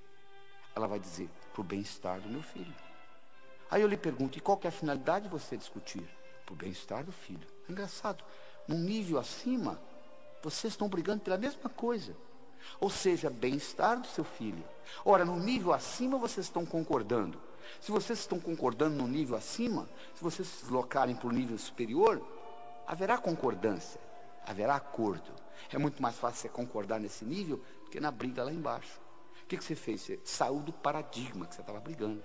Então, quando você começa a entender essa ideia de paradigmas, você começa a ter mais sucesso na vida. Eu vou dar para vocês uns exemplos práticos, tá? De história. Pegue a palavra Made in Japan, feito no Japão, 1960. feito no Japão em 1960, barato, copiado, baixa categoria. Made in Japan, 1990, feito no Japão nos anos 90, alta qualidade, caro, né? Olha como é que mudou o paradigma japonês. Em 30 anos mudou tudo. Hoje, quando você fala de uma coisa japonesa, é alta qualidade, é alta sofisticação, é alta tecnologia. Houve uma mudança de paradigmas, é verdade? Vamos pegar, por exemplo, o seguinte. Vamos imaginar que eu estivesse conversando com você há 20 anos atrás, tá? E eu lhe fizesse a seguinte pergunta: qual é o país no mundo que vai continuar dominando o mundo de relógios? Você diria sem nenhuma hesitação: Suíça. Vem fazendo isso há 50, vai continuar fazendo isso há 50, não é verdade? A Suíça, em 1979, ela tinha 65 mil suíços trabalhando no mundo de relógios. Em 1982, 3 anos depois, ela tinha 15 mil suíços. 50 mil suíços foram mandados embora. Sabe por quê? Porque o relógio eletrônico foi lançado no mercado pelos japoneses, a Seiko, e pelos americanos, Texas Instruments. A Suíça controlava o mundo de relógio, enquanto o relógio era mecânico. Quando o relógio eletrônico foi lançado, houve uma mudança de paradigmas no mundo de relógios. Sabe qual a ironia do destino? Sabe quem inventou o relógio eletrônico? Esse que você deve estar usando aí, que é usado a bateria, 99% das pessoas usam hoje. Sabe quem inventou o relógio eletrônico? Não foram os japoneses, nem tampouco os americanos. Quem inventou o relógio eletrônico foi um suíço. Ele apresentou para os diretores, eles falaram: que relógio, não tem rubi, não tem mola mestre, não dá corda, isso não é relógio. E o relógio eletrônico foi lançado. Então a Suíça perdeu todo o mercado que ela tinha. Por quê? Houve uma mudança de paradigmas no campo de relógios. Quando o Henry Ford lançou nos Estados Unidos o modelo T, que é aquele carrinho pretinho, bonitinho, né? Sabe o que as fábricas de carruagens fizeram? Aumentaram produtividade, fizeram a roda mais leve, diminuíram o preço. Mas ninguém queria comprar carruagem mais. Todo mundo queria o modelo T do Henry Ford. Hoje, se eu lhe der uma carruagem de presente, você mora numa zona metropolitana, você vai dizer: não, muito obrigado, não quero, não tenho, só mal na minha garagem dá para parar meu carro, eu não tenho lugar para colocar o cavalo. Mas custava caríssimo a carruagem antes da mudança de paradigmas no transporte. O que eu quero dizer para você é o seguinte: o mundo está mudando, as coisas mudam. A única coisa constante de agora para frente é mudança. E você tem que acompanhar esse processo de mudança. Você tem que entender o seguinte, preste bem atenção no que eu vou falar. Sucesso no passado não garante sucesso no futuro. As fábricas de carruagem faturavam horrores, até que foi lançado o modelo T. Não interessa, só porque você faturou no passado, você vai continuar faturando no futuro. Houve uma mudança de paradigma. E você, para mudar a sua atitude com relação ao seu trabalho, com relação à sua vida pessoal, você tem que mudar, porque se mudar a regra do jogo, muda tudo. Vou dar mais um exemplo para vocês interessante. Um indivíduo que ganhou o Prêmio Nobel de Economia, o nome dele é Herbert Simon. O Herbert Simon fez uma coisa fascinante. Ele fez o seguinte: ele pegou 2 tabuleiros de xadrez, colocou uma separação entre os dois. De um lado, ele montou um jogo de xadrez em progresso. Do outro lado, ele colocou um mestre em xadrez. E ele explicou a regra do jogo: o seguinte: ó, eu vou levantar essa separação e você vai ter 30 segundos para dar uma olhada no jogo. E você vai reproduzir do seu lado esse jogo. Combinado? Combinado. 1, 2, e ele levantou, o sujeito deu uma olhada, 30 segundos, e baixou, o cara montou. Impressionante. Montava com uma precisão de até 80%. Eles pegaram indivíduos que sabiam mexer com as peças, mas não eram grandes jogadores de xadrez. Fizeram o mesmo estudo. Colocaram o indivíduo lá de lado e disse: ó, vou levantar 30 segundos, dá uma olhada, reproduza no seu tabuleiro. Reproduzi-lo. Precisão, 30%. Quase que aleatório. Aí eles bolaram o seguinte: vamos fazer o seguinte, vamos criar um tabuleiro onde não tem um jogo de xadrez em progresso. Aleatoriamente, pelo computador, nós vamos colocar as peças, ou seja, vão ter 2 bispos na mesma diagonal, etc., que contradizem a regra do xadrez. Chamaram o mestre de xadrez de novo, colocaram de lá, 1, 2, e levantaram, fecharam. Chamaram o indivíduo que estava começando a jogar xadrez. Sabe quem ganhou dessa vez? O principiante. Por quê? Porque no momento que levantou a separação, o mestre xadrez, sabe o que ele fazia? Ele começou, mas como é que pode dois bispos na mesma diagonal? Quer dizer, ele se distraía com a história, todo aquele know-how que ele tinha do jogo de xadrez desapareceu, porque mudou a regra do jogo. Na sua vida, meu amigo, a regra do jogo está mudando toda hora. Se você é fixo, se você não tem jogo de cintura, se você não sabe se adaptar à mudança de mercado, à mudança de paradigma, você vai dançar, não tem jeito, você não vai conseguir ser bem sucedido. É importante que você entenda o seguinte: agora para frente, a única coisa constante é a mudança. Só para você ter uma ideia, o volume de informação no mundo dobra a cada 4 anos. A partir do ano 2000 vai dobrar a cada 20 meses. Então, o acúmulo é muito grande, a mudança é muito grande. A única coisa que você tem que ter é essa flexibilidade no aprender. A única vantagem que você tem hoje com relação ao seu competidor é a habilidade de aprender mais rápido. Não sobrou mais nada. É a sua habilidade de aprender mais rápido. E para fazer isso, você tem que entender esse aspecto de paradigma. Você tem que entender que o verdadeiro ato de descoberta consiste não em achar novas terras, mas vê-las com novos olhos. Isso é que você tem que entender. Você tem que entender que onde houver mudança de paradigma, há um aumento de possibilidades. Houve uma época que o paradigma era de que o mundo era chato, não é verdade? Até que Nicolau Copérnico veio e disse: não, o mundo não é chato, o mundo é redondo. Ele provou isso matematicamente. Mas quando o mundo era chato, a possibilidade de uma viagem de volta ao mundo seria impossível. Como você vai fazer uma viagem de volta ao mundo num mundo chato? Quando o conceito mudou para o mundo redondo, a viagem de volta ao mundo, que era uma coisa impossível, passou a ser possível. Exatamente na sua vida, igualzinho. O que hoje é impossível na sua vida é impossível por causa do paradigma que você vive. Então deixa eu lhe dar uma pergunta que você vai levar para casa e vai guardar com você, que é uma das perguntas mais importantes que eu acho. É o seguinte: escreva ela num papel e coloca perto do espelho do banheiro. Quando você vai escovar dente de manhã, você olha para ela. A pergunta é a seguinte: o que hoje é impossível na minha vida, mas que se fosse possível, mudaria fundamentalmente o modo como eu vivo? Vou repetir. O que hoje é impossível na minha vida, mas que se fosse possível, mudaria fundamentalmente o modo como eu vivo. Essa pergunta vai lhe permitir desencadear novas atitudes na sua vida. E desencadeando novas atitudes, você vai incorporar novas tecnologias e novos modos de pensar. Porque Mark Twain tinha um ditado que eu acho que é fascinante. Ele diz o seguinte: se o único instrumento que você tem é um martelo, todo problema você pensa que é prego. Não é verdade? Tem gente que tem uma tecnologia e diz: deixa comigo que eu resolvo. Mas só tem isso, porque eu faço isso há 15 anos, porque eu tenho 15 anos de experiência nessa empresa. E eu vou analisar. Eu disse: não, meu amigo, você não tem 15 anos de experiência. Você tem 1 ano 15 vezes, é totalmente diferente. Você aprendeu no primeiro ano e repetiu 14. Para ter 15 anos de experiência, você tem que estar constantemente mudando a sua ferramenta. Se essa única ferramenta que você tem é um martelo, todo problema na empresa você vai pensar que é prego. Então é importante você entender que essa mudança de paradigma é fundamental. E nessa mudança, quando você responde essa pergunta, o que é hoje impossível na minha vida, mas que se fosse possível, mudaria fundamentalmente o modo como eu vivo, e vem a resposta, você tem que em seguida fazer uma segunda pergunta. E se eu implementasse desse jeito, como que seria? Você tem que fazer uma certa antecipação dentro da sua cabeça. Olha só, você vai concordar comigo. Se você anda, você tem que ver metros na sua frente, senão você bate. Se você dirige um carro, você tem que ver quarteirões na sua frente, senão você bate. Você está dirigindo um carro a 70 km por hora, passa uma pessoa correndo na frente, não dá tempo de você parar. Se você pilota um avião a 1000 km por hora, você tem que ver milhas na sua frente, senão você bate. Se aparecer um obstáculo a 500 metros, você já bateu. Conclusão: quanto maior é a velocidade que você se locomove, maior tem que ser a sua habilidade de antecipar o futuro. E hoje nós vivemos numa velocidade muito grande. Então a sua habilidade de antecipar o futuro é fundamental.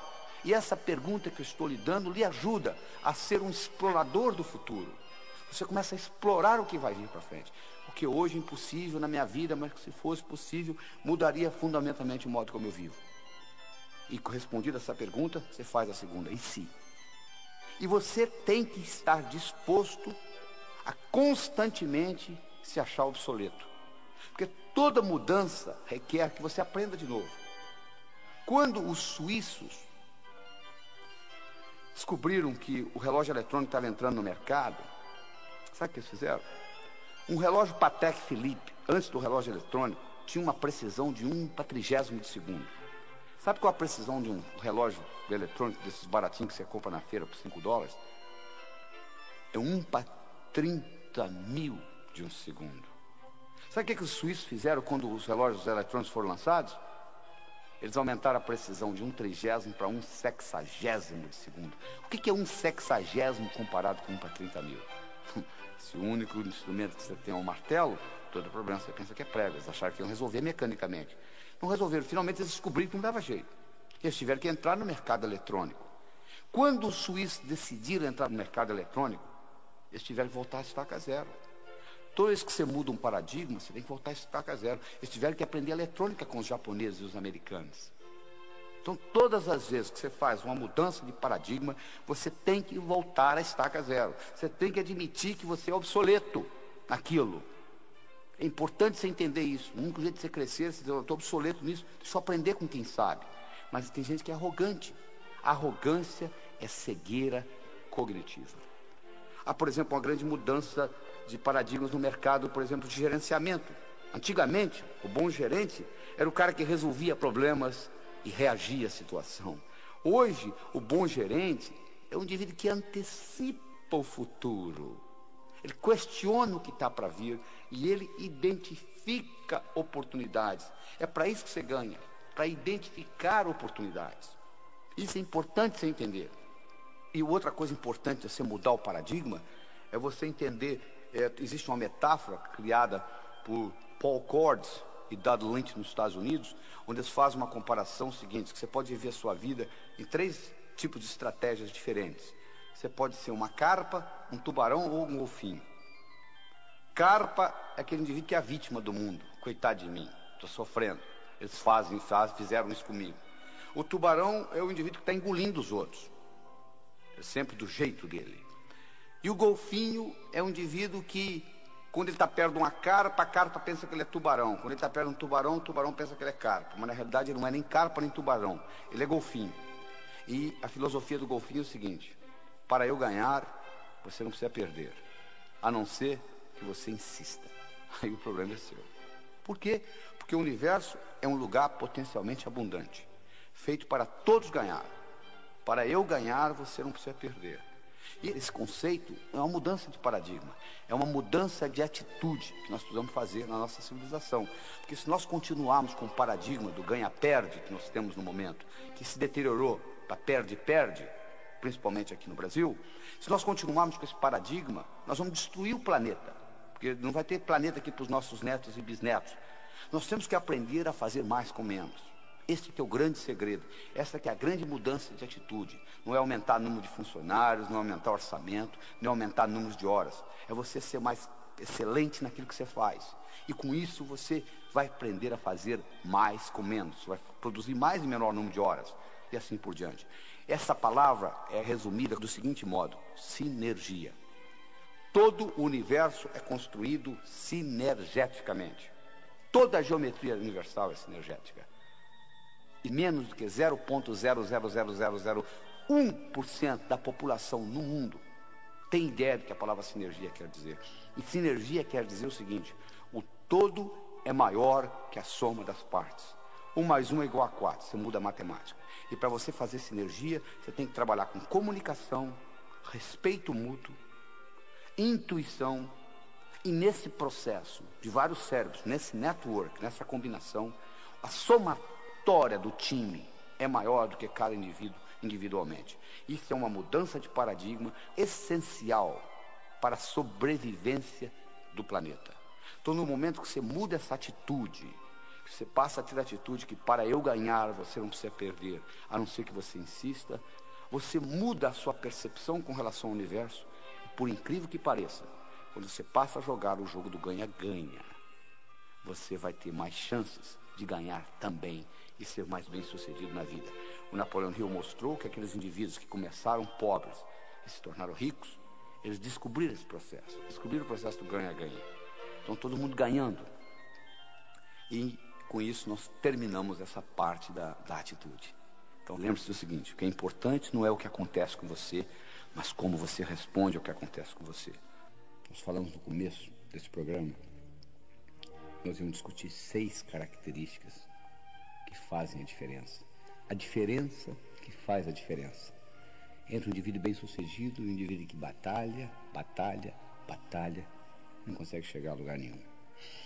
Nós vamos discutir agora as 2 restantes: trabalho e ambição. Vamos começar com o trabalho. O único lugar que eu conheço que sucesso vem antes de trabalho é no dicionário. Sucesso é com S, trabalho é com T. Por outro lado, trabalho sozinho não traz sucesso. Olha o operário de fábrica. Ele levanta cedo, carrega uma marmita com ele, trabalha o dia todo, volta para casa à noite, faz isso anos e anos e anos e aposenta com salário mínimo. Sucesso só vem antes de trabalho no dicionário. Trabalho sozinho não traz sucesso. Onde que está o segredo? Isso é que você vai aprender agora. O segredo está no seguinte: para você ser bem-sucedido, você tem que fazer as coisas acontecerem. Tem que gerar ação. Só que o bonito é que, para fazer acontecer, não significa necessariamente que você as faça. Escutou bem? Fazer acontecer não significa que você tenha de fazê-las. Existe uma coisa chamada delegação. Uma palavra bonita que pouca gente entende o significado. Eu vou explicar para você aqui qual o significado da palavra delegação.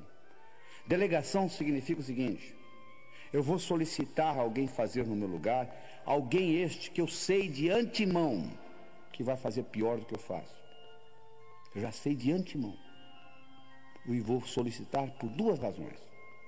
Primeiro, porque eu, delegando, vai me dar tempo livre para fazer outras coisas mais importantes. E segundo, tão importante quanto a primeira, eu vou dar ao outro indivíduo a oportunidade de crescer. Você chegou onde você chegou na sua profissão porque alguém delegou alguma coisa, alguém deixou você fazer antes de você estar bom naquilo. Então, quando eu delego alguma coisa para alguém, de antemão eu sei que a pessoa vai fazer pior do que eu, mas mesmo assim eu delego. Eu delego porque eu dou a ela a oportunidade de melhorar e ao mesmo tempo eu me libero para poder fazer as coisas mais importantes. É importante você entender isso, porque o que realmente dá resultado no mundo é você ter ideias abstratas e implementá-las. Quanto mais abstrata for a sua ideia e implementada, que ter só ideia também não adianta, mais rendimento você vai ter. Se eu tiver uma ideia sobre transportes, vai gerar mais dinheiro que se eu tiver uma ideia sobre carros, que vai me dar mais dinheiro se eu tiver uma ideia sobre Ford, que vai me dar mais dinheiro se eu tiver uma ideia sobre Del Rey, que vai me dar mais dinheiro se eu tiver uma ideia sobre rodas do Del Rey. Então, quanto mais abstrata, mais hierarquicamente superior for a ideia e implementada, mais rendimento ela vai ter. E quando eu crio uma ideia muito grande, eu não tenho condições de implementá-la sozinho. Eu preciso de uma equipe, eu preciso de delegação. Eu sei que gente vai fazer errado. Então é importante você entender esta característica. É importante também você entender, se você trabalha para alguém, que o maior erro que um indivíduo pode cometer na vida é pensar que ele trabalha para os outros. Você não trabalha para ninguém, meu amigo. Você pode até ter alguém que lhe dê um salário no fim do mês, alguém que lhe pague uma secretária, que tem um telefone, etc. Mas na realidade, você está sempre trabalhando para você. O Napoleon Hill mostrou, naqueles milionários, aqueles que começaram pobres, foram funcionários e terminaram ricos, todos eles tinham uma característica em comum. Eles trabalhavam como se a empresa fosse deles. Eles economizavam como se a empresa fosse deles. Eles administravam como se a empresa fosse deles. Porque isso estava dando a eles know-how, conhecimento de como administrar uma empresa. E quando eles abriam a deles, eles já tinham essa experiência. Porque o indivíduo, de modo geral, diz assim: não, eu não vou me empenhar nessa empresa porque ela não é minha. O dia que eu tiver a minha, sim. Mas aí você perde a oportunidade de praticar ser dono de empresa. Você pode praticar ser dono de empresa na empresa do outro. Gastar como se fosse sua, economizar como se fosse sua, administrar como se fosse sua.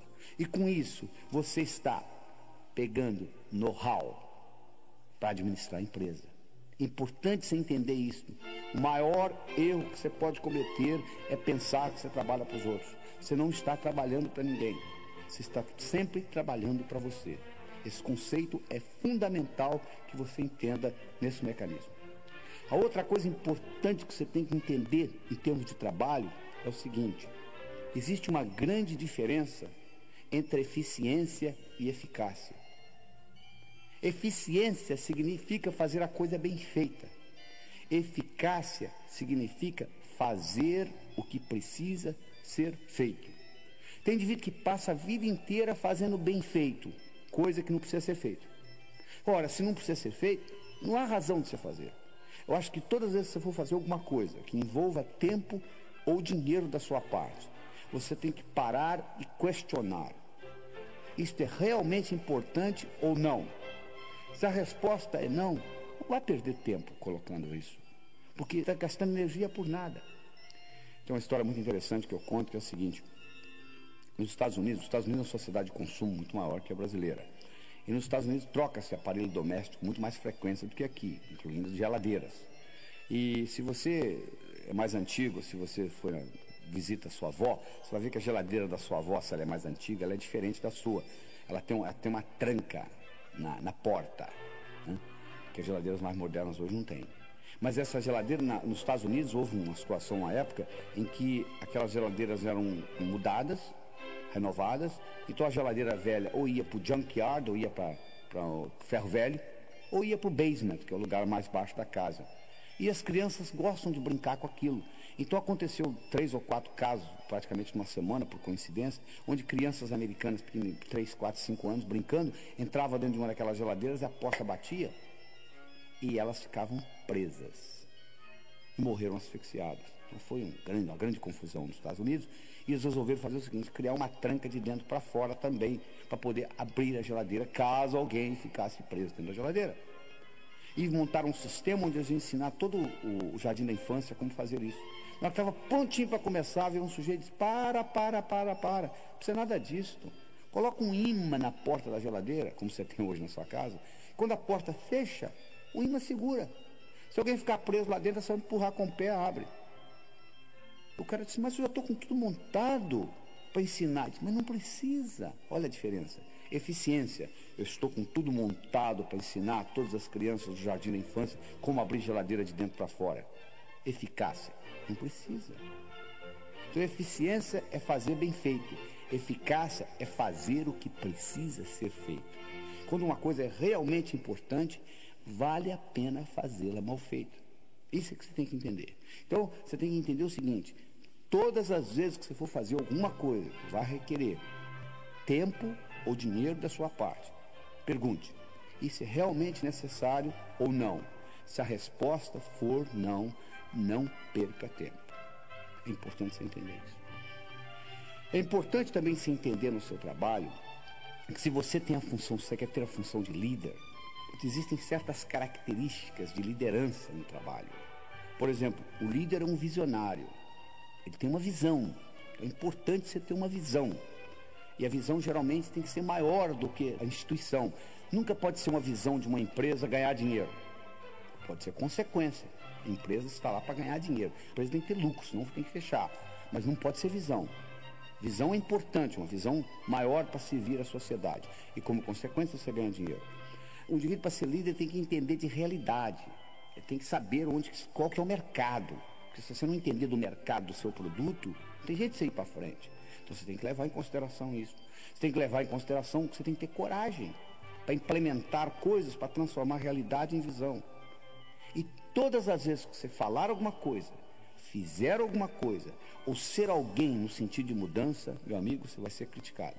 Você tem que entender o seguinte: criticismo faz parte do sucesso. Você, para ser bem sucedido profissionalmente, você tem que estar disposto a ser criticado. Porque o único jeito, eu tenho uma fórmula mágica para você: você nunca será criticado na vida. É muito simples. Não fale nada, não faça nada, não seja ninguém. Porque no momento que você falar alguma coisa, no momento que você fizer alguma coisa, ou no momento que você for alguém, você vai ser criticado. Então, uma das coisas que você tem que treinar bem cedo é o seguinte: eu vou ser criticado. Eu vou ser criticado no meu trabalho, eu vou ser criticado na minha empresa, eu vou ser criticado no meu bairro, se eu fizer alguma coisa diferente. Toda vez que você sair fora do que eu chamo a boiada. O que eu chamo da boiada? Se tiver uma boiada, se um boi cair no buraco, você sabe que o outro que vem atrás cai também? Porque o boi, a única coisa que ele faz é olhar no traseiro do outro. Se um caiu no buraco, o outro cai. O cavalo já não é a mesma coisa. Se um cavalo cair no buraco, o outro não cai. Então, se você faz parte da boiada, ninguém lhe incomoda, porque estão um seguindo o outro. No momento que você saiu fora da boiada, diz: olha, eu tenho uma coisa diferente para lhe mostrar. Imediatamente, criticismo vai começar na sua vida. Faz parte do esquema. É impossível você ser bem sucedido sem ser criticado. Então é importante você entender isso. Então essas características são fundamentais para você entender esse aspecto do trabalho. Então, você nunca trabalha para ninguém, você está sempre trabalhando para você, você tem que fazer as coisas acontecerem. Não significa que você tenha de fazê-las, você pode delegar. Isso aí é importante você conceber isso. E que a diferença entre eficiência e eficácia. Eficiência é fazer bem feito, eficácia é fazer o que precisa ser feito. Muito bem, nós estamos chegando à última etapa da história, né? Ambição. Ambição. O indivíduo chega para mim e diz assim: doutor Laíra, eu não quero mais nada na vida. Eu digo para ele: na hora de você morrer. Mas por quê? Porque a vida é um constante aprender. Você só aprende fazendo. Você diz que não tem mais nada para fazer, então na hora de você ir embora, então. Você tem sempre que ter uma ambição sadia, sempre. Os indivíduos que vivem muito, os indivíduos que produzem muito, os indivíduos que são bem-sucedidos, eles têm uma ambição maior. Não tem nada errado se você não quiser ter. Eu me lembro do caso de um indivíduo que estava sentado na primeira fileira uma vez nos Estados Unidos. Eu estava dando um curso, um indivíduo de 60 e poucos anos de idade, assistindo esta apresentação que eu estou dando aqui para você. E ele levantou a mão e disse assim: doutor, as suas ideias são muito interessantes, eu estou escutando aqui quase 2 horas. Deixa eu contar para o senhor uma coisa. Eu dirijo um carrinho de biscoito, eu entrego biscoito nas padarias. Eu abasteço o carro de manhã e vou de padaria em padaria entregando. E eu volto para casa, lavo o carro, preparo para o dia seguinte. Eu estou fazendo isso há mais de 30 anos, estou quase me aposentando. De modo que essas ideias do senhor são muito boas. O senhor quer saber de uma coisa? Eu vou continuar dirigindo meu carrinho de biscoito. Eu falei para ele: meus parabéns. Alguém tem que dirigir o carrinho de biscoito. Não tem nada errado no senhor dirigir o carrinho de biscoito.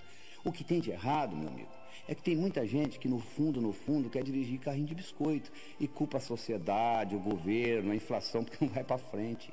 Se você quer dirigir o seu carrinho de biscoito, dirija. Mas não culpe os outros. Por que você não consegue outros cargos? Pessoas, chefes, patrões, podem lhe segurar temporariamente. Você é o único que consegue segurar você definitivamente. Você não consegue segurar um sujeito bom lá embaixo muito tempo. É uma coisa que você pegar uma bola, colocá-la na piscina e segurar a mão. Vai chegar uma hora que a mão cansa, a bola sobe. Se você é realmente bom, independente do governo, do patrão, da inflação, da empresa, você vai subir. Essa é a realidade. Agora, se você quer dirigir carrinho de biscoito, dirija seu carrinho de biscoito, alguém tem que fazê-lo, não tem dificuldade, não tem problema. Ah, mas doutor, eu não tenho opção, porque é o jeito que eu trabalho. Não, opção você sempre tem, meu amigo.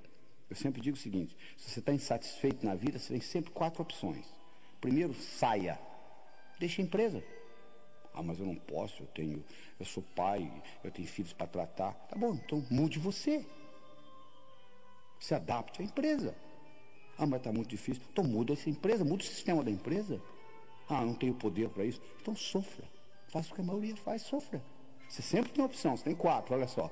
Você pode sair da empresa, você pode mudar a empresa, você pode mudar você, se adaptar à empresa, ou você pode sofrer. Não fala que você não tem opção não, que a opção sempre existe. Sempre existe. Agora, se você quiser fazer coisas grandiosas, você tem que ter uma ambição, tem que fazer o impossível. O impossível. Sabe o que é impossível? O impossível é aquilo que ninguém faz até que alguém faça. Isso aqui é impossível. Em 1964, um estudante de medicina inglês de nome Roger Bannister correu pela primeira vez 1 milha em menos de 4 minutos. Até esse evento, era impossível um ser humano correr 1 milha em menos de 4 minutos. Até que Roger Bannister correu. Depois que Roger Bannister correu, nos próximos 12 meses, 19 outros atletas correram. Hoje, um atleta classificado, renome, Correr uma milha em menos de 4 minutos não é nem notícia de jornal. Olha que interessante.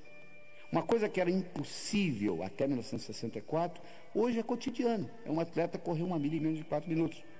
Era impossível você fazer a viagem de Portugal ao Brasil, uma caravela em meses. Hoje você pegar um Concorde, você atravessa o Atlântico em 3 horas. Era impossível isto há 100 anos atrás. Hoje é comum. Então você observa o seguinte, se você partir do princípio que é impossível, você não vai fazer nada. O impossível é aquilo que ninguém faz até que alguém faça. Isso é que é impossível. Então você tem que realmente fazer o impossível. Você tem que fazer coisa que parece que não pode ser feita. E com isso, você vai progredir na vida. Ah, mas doutor, mas o problema é que eu não tenho sorte. Sorte? Não existe sorte, meu amigo. Sorte é quando preparação encontra oportunidade. Isso é que é sorte. Deixa eu contar para vocês a minha história particular. Em 1975, eu morava em Teófilo Otoni, no Nordeste de Minas, e nós tínhamos um grupo de médicos, nós construímos um hospital lá, o Hospital São Lucas. Era uma sexta-feira à tarde, o telefone tocou, de um hotel. Eles disseram, nós temos um hóspede aqui com dor no peito. Dá para ouvir? Eu falei para o indivíduo, olha, eu estou saindo para um fim de semana longo, chame outro. Mas nós chamamos os 2 médicos, falaram a mesma coisa. Eu falei, tá bom, estou indo aí. Eu cheguei lá, o indivíduo estava com dor no peito, eu fiz um eletrocardiograma nele, ele estava tendo um infarto. Levei-o para o hospital. Ele não falava português direito. Ele tinha vindo até o Teófilo Otoni comprar pedras preciosas que ele vendia nos Estados Unidos. Conversando com ele, ele me perguntou assim, você conhece o meu filho? Eu falei, quem que é seu filho? Ele me falou o nome do filho dele. Eu falei, bom, eu não conheço seu filho pessoalmente, mas eu conheço os trabalhos dele, eu conheço os livros dele, eu conheço as publicações dele. O filho dele era um chefe de pesquisa na Universidade de Harvard, nos Estados Unidos, que é provavelmente a universidade mais sofisticada do mundo. 48 horas depois, o filho dele saiu dos Estados Unidos e veio para o Teófilo Otoni para ajudar a tomar conta do pai. E ficou lá e fez amizade com a gente, falava português bem, porque ele era casado com uma brasileira, etc. Na véspera dele ir embora, porque o pai tinha tido alta, eu tinha um centro de estudo no hospital, e aquela noite, por coincidência, não é coincidência, sincronicidade, eu ia falar. Eu ia falar exatamente sobre um assunto de cardiologia, que o filho dele também era cardiologista. Eu ia falar sobre arritmias na fase aguda do infarto. Aí eu pedi permissão aos meus colegas, que tinha cada um uma especialidade diferente, um cirurgião, um ginecologista, um ortopedista, se eu poderia falar no nível do Peter. Eles não iam entender nada, mas o Peter ia ficar extremamente impressionado. E eles falaram, bom, vai em frente. Eu dei uma aula no nível do Peter. Quando eu terminei a aula, ele veio para mim e disse assim, Laí, você quer ir embora para Harvard? Eu te levo comigo. Eu falei, na época, eu falei, não, sou o dono da região aqui, faço o que eu quero, estou muito bem. Bom, o fato é que 6 meses depois, eu conversando com ele no telefone, e eu estava um pouco deprimido naquele dia, eu perguntei para ele, e aquela oferta que você me fez? Ele falou, continua de pé, você já tem validação do seu diploma aqui nos Estados Unidos, que eu tinha feito a prova passada, por que você não vem? Eu fui. Bom, eu fui de Teófilo Otoni direto para Harvard. Quando eu voltava ao Brasil para fazer conferências nos congressos, os meus colegas de profissão diziam assim, Laí, você é um cara de sorte, hein? Eu falo, por quê? Você está lá no Nordeste de Minas, lá em Teófilo Otoni, você é um sujeito lá de Harvard, vem, te leva com ele. Eu falei, sorte? Tinham 21 médicos na sala, por que não levou os outros 20? Sorte é quando preparação encontra oportunidade. Eu estava preparado e a oportunidade apareceu, é só isto. Não tem mais nada, não. Então, esteja preparado, porque as oportunidades aparecem na sua vida. Só que o óbvio só é óbvio para a mente preparada. A oportunidade, às vezes, está no fundo do seu quintal, você não consegue distingui-la. O óbvio só é óbvio para a mente preparada. É importante você levar isso em consideração. Está entendendo? Então é isso que está aí, não existe sorte. Eu sempre digo o seguinte, quanto mais você pratica, mais sortudo você fica. Essa que é a verdade. Ah, mas doutor, aí eu tenho tantos problemas. Se eu tivesse os problemas que eu tenho, problemas. Sabe que não tem problema, meu amigo? Pessoal que mora no cemitério. Fora isto, a vida é um problema atrás do outro. E eu não gosto de dar conselho, não, mas vou lhe aconselhar o seguinte. Não conte os seus problemas para os outros. Sabe por causa de quê? 80% não está nem aí. E 20% está feliz que você os tem. Tá bom? perder tempo contar seus problemas para os outros. Problema faz parte do viver. O segredo não é você ficar sem problemas. O segredo é você encará-los de uma forma diferente. Os seus problemas são os seus melhores amigos. Deixa eu contar para vocês um problema que eu tive que fez uma diferença muito grande na minha vida. Quando eu tinha 12 anos de idade, o cachorro da minha vizinha sumiu. A vizinha veio e disse: "Laí, você roubou meu cachorro." Eu nem sabia que só tinha cachorro. Roubou, não roubou, roubou, não roubou. Ela foi no posto policial e deu parte. Eu fui chamado lá. Veio uma intimação para meu pai. Meu pai me apresentou a intimação e disse: "Laí, estão me chamando no posto policial." Eu disse: "Papai, o senhor vai lá comigo?" Eu disse: "Não, de jeito nenhum. Você vai sozinho." "Papai, eu tenho 12 anos." "O problema é seu." Eu arrumei um tio, ele foi comigo. E eu comecei a arco-ir com um cabo ignorante que tinha lá. E roubou, não roubou, roubou, não roubou. E ele achou um atrevimento muito grande da minha parte. Eu com 12 anos de idade estava discutindo com ele. E ele fez eu pagar o cachorro. Ele voltei para casa com uma multa, uma quantia que custava o cachorro que eu tinha que pagar. Cheguei em casa e mostrei para meu pai. Falei: entregaram isso lá. Ele falou: "O problema é seu." Eu falei: "Papai, eu tenho 12 anos de idade." Ele disse: "O que eu tenho com isso?" Você tem que se virar. Por coincidência, como eu disse, não tem coincidência, por sincronicidade. O primeiro dinheiro que eu tinha ganho na minha vida foi dando aula particular de matemática. Com 12 anos de idade, eu já dava aula particular de matemática. O primeiro dinheiro que eu ganhei nas férias era exatamente aquela quantia que está sendo solicitada. Eu peguei aquele dinheiro e paguei. Por muitos anos, eu tive um ressentimento do meu pai por duas coisas. Primeiro, por não ter me levado lá. E segundo, por não ter pago a multa. Mas um dia eu tive um insight, o seguinte: aquilo foi uma das melhores coisas que aconteceu na minha vida. Porque a partir dos 12 anos, nunca mais eu pedi dinheiro a ninguém. Eu passei a ganhar o meu. E graças àquele evento, com 19 anos de idade, eu era financeiramente independente. Ou seja, muito cedo na minha vida eu comecei a ganhar dinheiro. Então, graças a Deus que o cachorro da vizinha sumiu. Não é? Aquilo que parecia ser um problema, na realidade, foi uma solução. Então, o que eu gostaria que você encarasse é o seguinte: quando você pensa que é um problema, talvez seja um modo do universo lhe ensinar e lhe jogar para frente. Leve isso em consideração, entendeu? Que os problemas são os modos de você crescer na vida. Encare o problema não como um inimigo, mas como um amigo. E isso vai mudar muito o seu dia a dia. E você tem que fazer isso levando em consideração o seguinte: que você tem que criar o seu futuro como possibilidades e não como expectativas. O que eu quero dizer com isso? Se eu crio o futuro como possibilidade e não acontece, continua sendo uma possibilidade. Se eu crio o futuro como expectativa e não acontece, eu fico frustrado. Então eu tenho que estar sempre criando como possibilidade. E à medida que eu crio como possibilidade, se não acontecer, continua sendo uma possibilidade. Isso é um trabalho que você tem que fazer dentro da sua mente. E finalmente, nós estamos chegando ao final dessa apresentação. Eu gostaria de discutir com vocês alguns aspectos práticos da coisa. Uma coisa importante que você tem que ter é boa saúde. Né? Você, para ter uma mente sadia, você tem que ter um corpo sadio. Respeite o seu corpo. Eu posso pegar um Mercedes-Benz, colocar água com gasolina nele, ele não vai ter um bom desempenho. É muito importante aquilo que você coloca na boca. Presta atenção na alimentação, porque o tipo de alimento que você está usando vai ser usado como combustível para o seu cérebro. Como eu disse, se você colocar gasolina misturada com água, o Mercedes pode ser um Mercedes, pode ter um cérebro espetacular, não vai funcionar bem. É importante você levar isso em consideração. A alimentação é fundamental. É importante você levar em consideração que amigos você tem. Eu já disse antes, se você vive em terreiro de peru, é muito difícil você aprender a voar com águias. Você quer aprender a voar com águias? Fique no meio das águias. Procure amigos que são iguais ou melhor que você, para você puxar você para cima. É muito difícil você nadar contra a correnteza, principalmente com peso no pescoço. E tenha uma expectativa boa do futuro. Eles fizeram um estudo outra vez na Universidade de Yale, em Connecticut, onde eles pegaram 3 grupos de primeiro ano primário. Foram numa professora e disseram: seu Deus, parabéns, esse ano você vai receber os gênios. Os alunos são gênios. Fizemos um teste de QI neles, a beleza. Olha que diferença. Foram na segunda professora e disseram: esse ano você está perdida, porque você vem muito idiota para cá. Nós fizemos um teste de QI nas suas crianças, QI baixo, você vai ter muita dificuldade. Foram com uma terceira professora e disseram: você vai receber o mesmo tipo de aluno você recebe todo ano.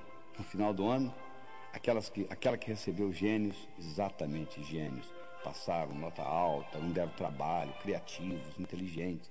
Aquela que recebeu, coitados idiotas, teve um trabalho tremendo, não aprendiam direito, etc. Aquela que recebeu média, era média. Só que a verdade é que não existia nem idiota nem gênio. Tudo era a mesma coisa, eram os alunos que recebiam todo ano. Mas acontece que a expectativa da professora mudou. Aquela que tinha expectativa de encontrar gênio, encontrou gênio. Aquela que tinha expectativa de encontrar idiota, encontrou idiota. Se você tem expectativa de melhorar a sua vida, provavelmente você vai melhorá-la. Se você tem expectativa de piorar a sua vida, provavelmente você vai piorá-la. A decisão é sua e continua sendo sua. E eu gostaria de terminar esse programa com uma história. Eu adoro histórias, porque elas têm um poder muito forte na sua mente. São metáforas, passam além da sua mente crítica. Mas essa história é mais ou menos assim. Era uma vez, numa pequena vila da Grécia, morava um sábio. Sábio este que era famoso, porque tudo apresentado àquele sábio, até aquele dia, ele soube responder. Um dia, um jovem adolescente, conversando com um amigo dele, disse: eu acho que eu sei como eu vou enganar esse sábio. Eu vou pegar um pequeno passarinho e vou esconder nas minhas mãos. Eu vou levar para o sábio e vou perguntar para ele: diga-me, sábio, o passarinho nas minhas mãos está vivo ou morto? Se ele falar vivo, eu vou espremer e deixar cair morto nos pés dele. Se ele falar morto, eu vou abrir e deixar o passarinho voar.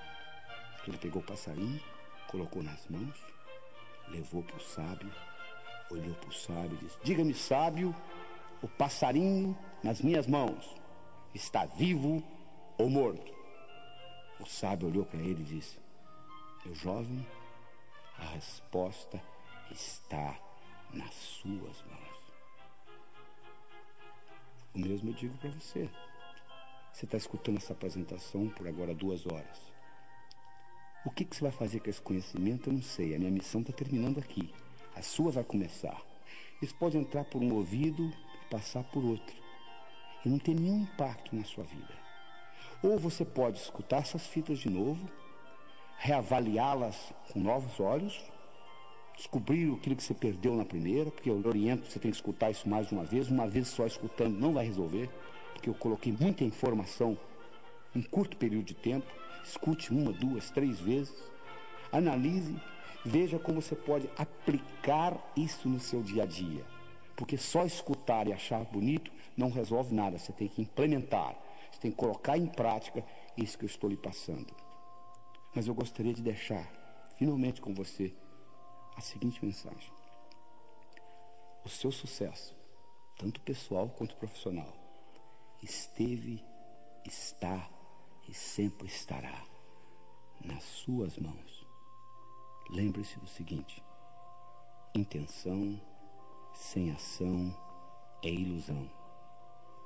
Ouse fazer e o poder lhe será dado. Até logo.